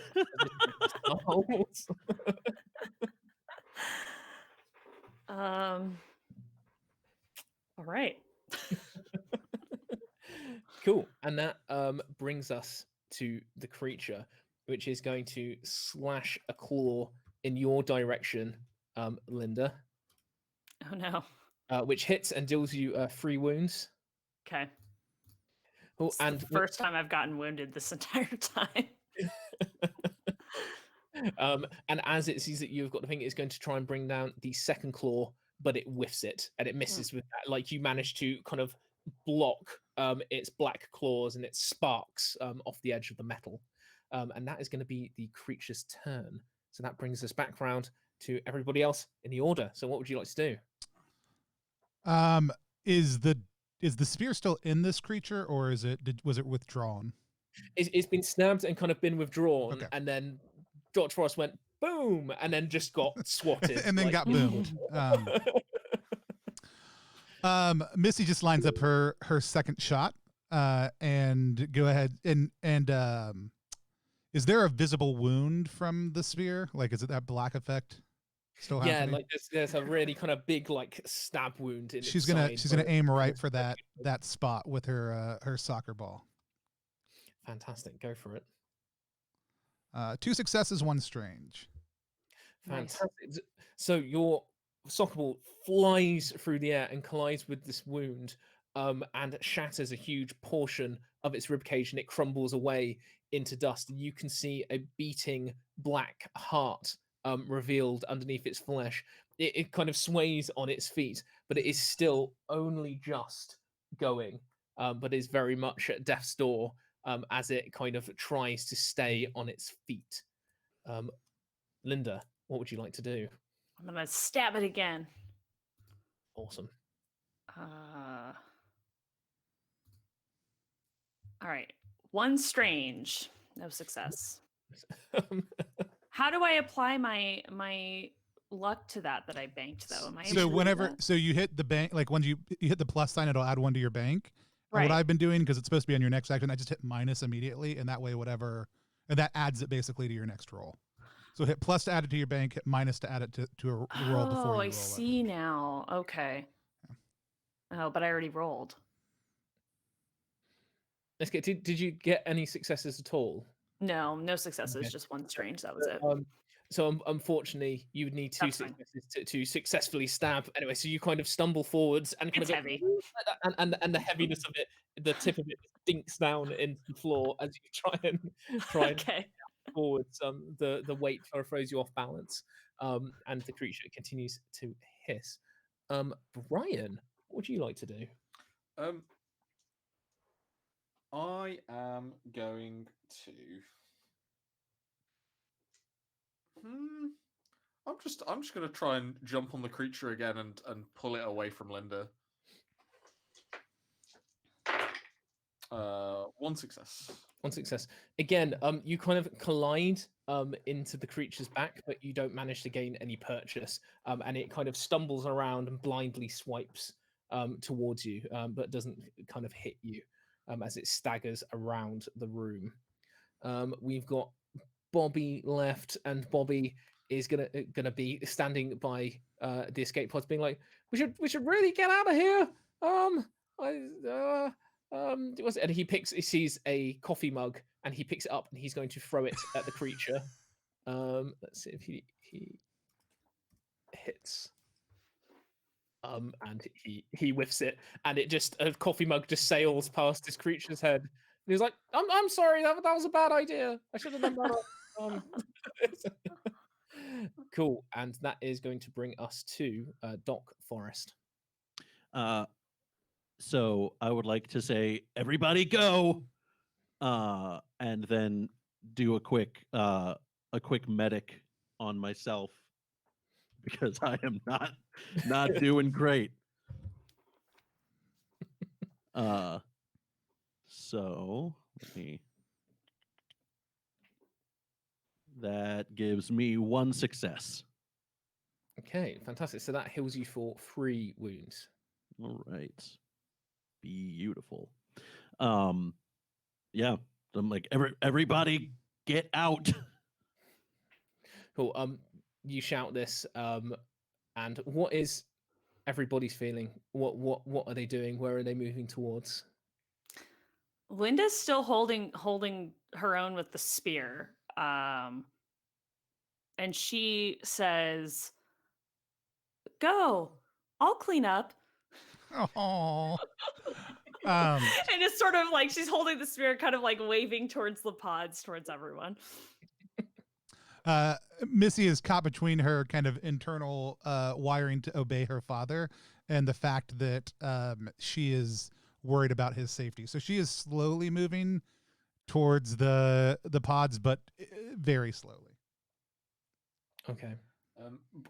Brian sort of recognizes the doctor as the sort of leader of his pack, as it were, and lets go of the bandage that he has in his mouth and starts moving towards the escape pods.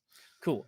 You jump in an escape pod, Brian, and you sit diligently in the seat. However, controls are not your strong suit. Roll a smarts check to see if you can figure out how to make the damn thing work. That is a fail and a strange.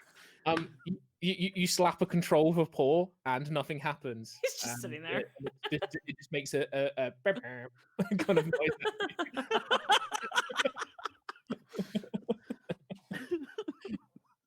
I am not good at puzzles. Excellent. So that is going to be the creature's turn, and it is going to try and move away from you, Linda, and start crawling up the wall, hissing. And it is going to use 1 attack to unfurl some of its bandages that will spectrally try and whip at you and wrap around you to restrain you. And it manages to wrap a bandage around your neck and start kind of dragging you up towards the ceiling. Oh, no. On your turn, you can need to make a grit check to try and escape, but for now you're going to take 2 blunt wounds. Okay. Cool, and that's the creature's turn, so that takes to everybody else in the order. What would you like to do? Let me go first. Missy is going to pull out her field hockey stick now that she sees Linda hurt, and on her way kind of towards the pod, use it to try to break that bandage off of her throat. Like, not hit her at her throat, but hit at the bandage. Suspended between Whack her Linda and in the the monster. throat. Are you like running over to try and like Yeah, swipe yeah. it? Or are you trying to throw it? Okay, yeah, so make a grit attack for me.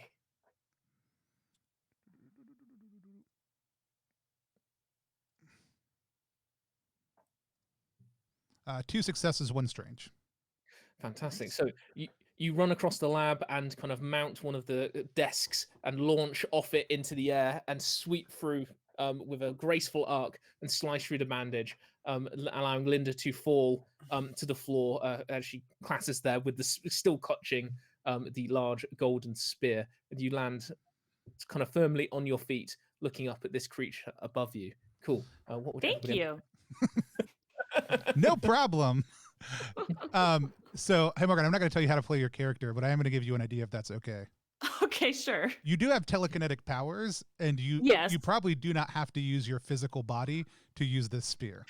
I'm so dumb. Like, I know that the powers can move objects, but I forgot. And I was like, I can only use this against living beings that I want to throw across the room. That's why we're on Okay. a team here. No one's Yes, dumb. thank it's you. It's a new system for everybody. We're all learning our our crazy powers. Forgot that it worked against inanimate objects. I love this as an idea, so I'm going to give you minor advantage to attack telekinetically with the spear. Okay. Skill die, because that's really cool. Should I just do that now then? Yeah. Okay. Okay, so that's going to be 2 successes and 2 strange. Excellent. So you kind of clatter to the floor and look over to Missy and say, "Thank you." And as you do that, you kind of line the spear up like a rocket. Your eyes go hypno-toad and you thrust forwards with your hand. And the creature's crocodilian eyes widen as the tip of the spear pierces it straight through the heart and pins it to the ceiling. And it begins to writhe and shriek before falling still and slowly begins to crumble away into sand and dust. And you have defeated the creature. I go get my mop. Yay! starts quickly. You dust yourself off and you go and pick up your mop. Oh, thanks for that idea. Wow. Brian, you slap another paw on a controller, it goes. Bah-bah.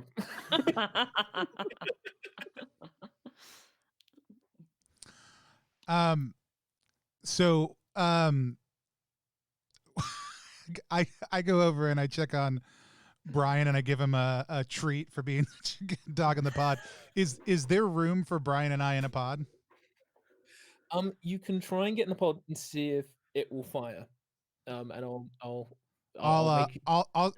ask Brian to let me slide in real quick since he cannot use the controls and I am the smallest other person in our group. Brian will like wriggle in the pod and try and get out of the way as much as he can. Cool. So you are you setting the pod, kind of getting ready to go? I mean, I'll start trying to figure out the controls also. Yeah. Roll a smarts check for me. 2 successes, 3 strange. I'm going to say with 2 successes though, that is a solid success, and you figure out the controls. And once you're ready to go, it will bring down the glass housing on the front, and you can try and shoot up to the surface. Although you're a little bit worried about the amount of weight. So it's just a button that says "go." Yeah. Why do they have a "don't go" button in here, and why did Brian keep on hitting the "don't go" button? Reading is not my strong point. Before we actually, Dad, get in a pod. I'm working on it. Linda, come on. Okay. You hear Bobby go, "What about me? There's room for you." I thought Bobby was already in a pod. Brian's in the pod as well. What do you mean? There's 5 pods, right? There's 5 pods, but Max Chicane used one to go up, so there's 4 Right, left. so we have 4 pods. Yeah. 5 We've people. got But we've got 4 of us, and if Brian's in one with Brian and Brain is completely gone. No, that's okay. fine. Yeah. So you all get ready to get into your pods, and you hear a banging and groaning from the end of the corridor as the door smashes down and the hall begins to tumble over. So, Dr. Forrest, are you ready to go? I'm not going to go until I know that Missy and Brian's pod has successfully taken off. Okay. Missy, roll a luck check for me.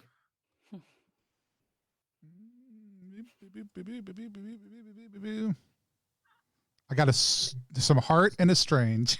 Oh no! So that takes us to 25 minutes past on the Doom clock. Oh my gosh. And it whirs and creaks and then crunks back down, and the pod doesn't fire.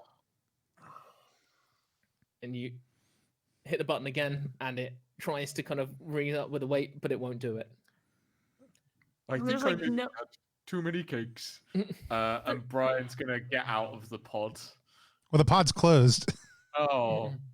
You can open the pod up again if Dad, you like. use your science.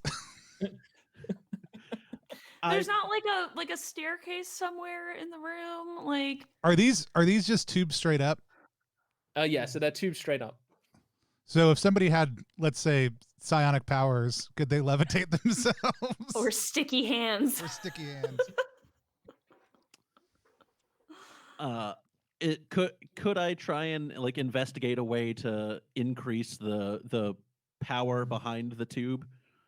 Yeah, I like that. Yeah. So if you want to pop out your pod, you can head over and investigate. So make a smarts check for me. All right.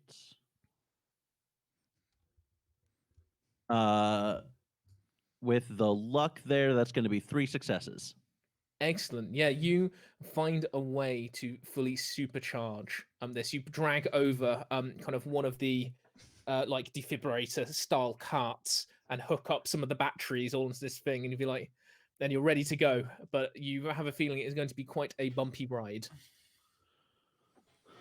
All right, so you should be able to go. But hold on to something. Okay, and I just wrap my arms around Brian. I reiterate, I have no thumbs. With his loose paw, he hits the go button, and you rock it up towards the surface. So Missy and Brian are heading towards the outside world. What would everybody else like to do? Let's go, let's go, let's go! Yeah, now that the problem has been solved, I'll get in my own pod and go. Same. Yeah, you see the horde tumbling through the corridor, beginning to fill the room. Bobby nervously trying to do his seatbelt, and he ends up just like tying a knot and then just slams the go button and shoots up towards the surface. And the last thing you see as you all disappear up the tubes is the horde just completely filling the lab below you. And you all Bye-bye. onto the surface above. And the pods open with a click, and you find yourself on a nice, sunny, grassy hill, looking down on a city below. However, something seems to be not quite right. The city below usually has a nice low hum of traffic noise, and there are birds and bugs all kind of chirping and cricketing all around you. However, it seems to be definitely still up here on the edge of the forest where the hollow is based, and you see tall pillars of smoke rising from the city below. You have a sneaking suspicion that possibly you've escaped the hollow, but something else has as well. And that's where we'll end our session. Bum, bum, bum. I love it. Awesome. So good. Great. Now we've totally opened this up to make an entire podcast series based just on our God. adventures. It's the problem with serial content creators. Like Daniel and Right. Morgan both knew that in their heart of hearts, that's exactly what they were thinking, and they're Uh-huh. terrified by it. Everything can be a podcast. Linda, I have a quick question. Okay. Are you a frog? Ba-da-da-da-da-da. That's awesome. Let's. I do want to go around real quick. I'm going to look at the Kickstarter in just a second with everybody, but let's have everybody just kind of go around and say who they were, where they're from again, also too, and then we'll go back around with some thoughts on the system also too. So, Dan, why don't you go first? Yeah, I'm Dan. I was Dr. Hiram Forrest, and I'm a podcaster, gamer, associated pretty heavily with the Scavengers Network. And you can find me on Twitter at Dantendo64. Morgan. Sorry, I'm responding into the chat to Lady Seed. Thank you for watching the whole stream with us. Absolutely, I appreciate that. And I am Morgan Spatola. You can find me on any social media at Morgan Spatola, which is Spatola. I played Linda from accounting, and I do podcasts and streams and just all that stuff. I just tweet about everything I do, so you can really just find it all there. Charlie Barney. Yep. Go ahead. Oh yeah. So I'm Charlie Menzies. I'm the lead designer for Shiver. If you want to check out the game and also the adventure that we've just been playing today, if you check out our Kickstarter, there's a download link to download the quick start guide for Shiver, the RPG system, where you can play this whole adventure for free. And also, if you check out our website, www.shiverrpg.com, you can also access the free Shiver dice roller there as well, so you can get the full experience. And yeah, thanks for everyone to watching. I'm Barney. I played Brian the dog, and reiterate what Charlie just said. Okay, my name's Tony Vicinda. You can find me at Tony Vicinda on pretty much any platform, and at +1 EXP, where we're a tabletop game company that also this is going to sound, it's a super weird flex, but it's all about unique market proposition. We make beard balms and have lotion bars and lip balm coming soon that are all inspired by tabletop culture. So if you want to be able to boost a stat or get advantage on your clerical rolls, like let us know. We've got a bunch of stuff there. Some of it's out already, and also a couple of games that we have created. You can find all that over at +1exp.com. And we love getting a chance to just play new systems with new creators, especially first time or indie creators. So if you're one of those, let us know. We'd love to play with you also too, or help promote your game in any way that we can. Shiver came out. I saw it.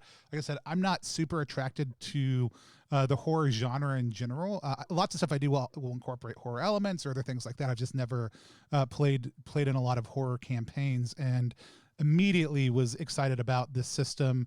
And I'm going to talk about some of the things that I love, but I would love to get Dan and Morgan's thoughts on any of what they liked also too, before we go to any of that. Dan, you can go first if you want. Yeah, so I mean, I loved a lot of this system. I really love the dice rolling aspect of it. But I think my favorite part of it is the character creation aspect. It felt very fresh, as from doing a lot of RPGs. I think the tree kind of visual aspect, as well as picking your backgrounds and your flaws and whatnot, was just a really a new feel for me for character creation, and I really enjoyed it. It really helped me get a better sense of my character while I was doing it, and I love that. Yeah, I echo that too. I think the character creation, sorry, shifting around now.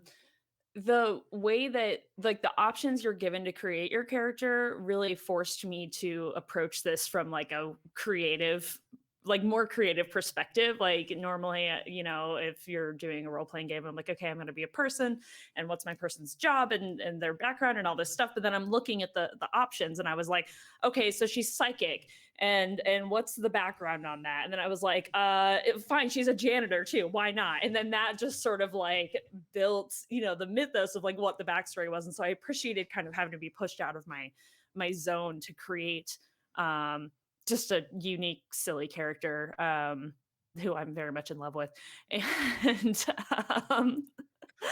yeah, and it's good. And I really appreciate this online dice roller as well, because I do a lot of my my gaming remotely with people, and I just don't like clattering a bunch of dice around when I'm on the computer with people and stuff. So it's nice to have that. And it's also nice because if I were to, play this game with someone else who doesn't own the game or whatever, and, doesn't want to buy dice, here it is, it's right there. So that makes it really accessible. And I appreciate that. And I do love the fact that you can use standard dice for this. You can use D6 and D8. You guys have a conversion chart, but you guys went ahead and invested not just in hey, if you want an 8, it's this one, but invested in custom dice. If you get physical elements of the campaign, and having the online dice roller that just makes it all really easy once we figure out all the rules. But yeah, character creation, I'm a big fan of both OSR systems and indie systems, and this has a lot of the simplicity of old school stuff, but with a lot of indie content based in and how you're doing storytelling, which is absolutely what I love, what I look forward to. So starting with just basically character creation being pick your archetype, right? Pick your background, and then pick a fear. Those are three very easy things, but then when you get into the crunch of the actual archetype, there's a lot of different things you can kind of pick out with some of the different trees and pathways and other stuff like that. And originally I was like, oh, I guess you just go up a tree, but then I was looking back and it's like, oh no, you can pick from across branches. You just have to have the prerequisite underneath it. So you can make a character that does a lot of things that are very simple very well, or you can go totally up one of the paths and create a hyper specific character. But I think the narrative flexibility of the system also lets it shine far outside of that. The other thing I really loved is the doom clock. Why did Charlie and Barney, tell me a little bit about the inspiration for that? So I'd seen kind of clock mechanics in a few other games, and I found it quite interesting as an idea. But one of the things that I was toying around with and that we ultimately landed on is that we wanted every time the player rolled to have a sense of consequence to what they were doing, and that there's There's a kind of an old adage that pops around when it comes to role-playing games of that dice rolls should be saved for tension. But with introducing the Doom Clock, what we wanted to do by combining it with the symbolic system rolling strange, was that dice rolls, instead of being saved for tension, also could create tension. So everyone always thinks about, like, right, if I'm going to roll or use this skill, there is going to be a consequence potentially of Doom ticking up. And if you're a minute away from a Doom event, it's like, can I risk this critical moment of something bad happening? We also found as well for GMs starting out, it's a really great way to map the tension and escalating threat kind of in any of the stories that you're telling, and can act as a pacing mechanic if it can help really move things along, as it kind of gives you a prompt to throw some more monsters into the scenario. Something sets on fire, somebody sabotages something, and just all kind of manner of things that go wrong that help move the story forward in an interesting and unique way. So it's that combination of consequence, tension, and story and pacing that really kind of all were kind of melded into the mechanic of the Doom Clock. I think also it's one of the elements that we wanted to do was with the system was through the mechanics encourage narrative role play. And one of the sort of recurring problems that I run into playing role-playing games is what we coined in development the Zelda pot smashing problem, where you put players in a room full of pots, and what's going to happen is they're going to keep smashing pots until there are no more pots to smash. And that's kind of the sort of the spam rolling kind of problem that you sometimes get, especially with newer players that are like, oh my god, I've got so many things that I can play with, I just want to do all of these things. And by adding consequence to making roles and taking narrative decisions, it kind of almost encourages good role playing and good story development rather than the other way. Yeah.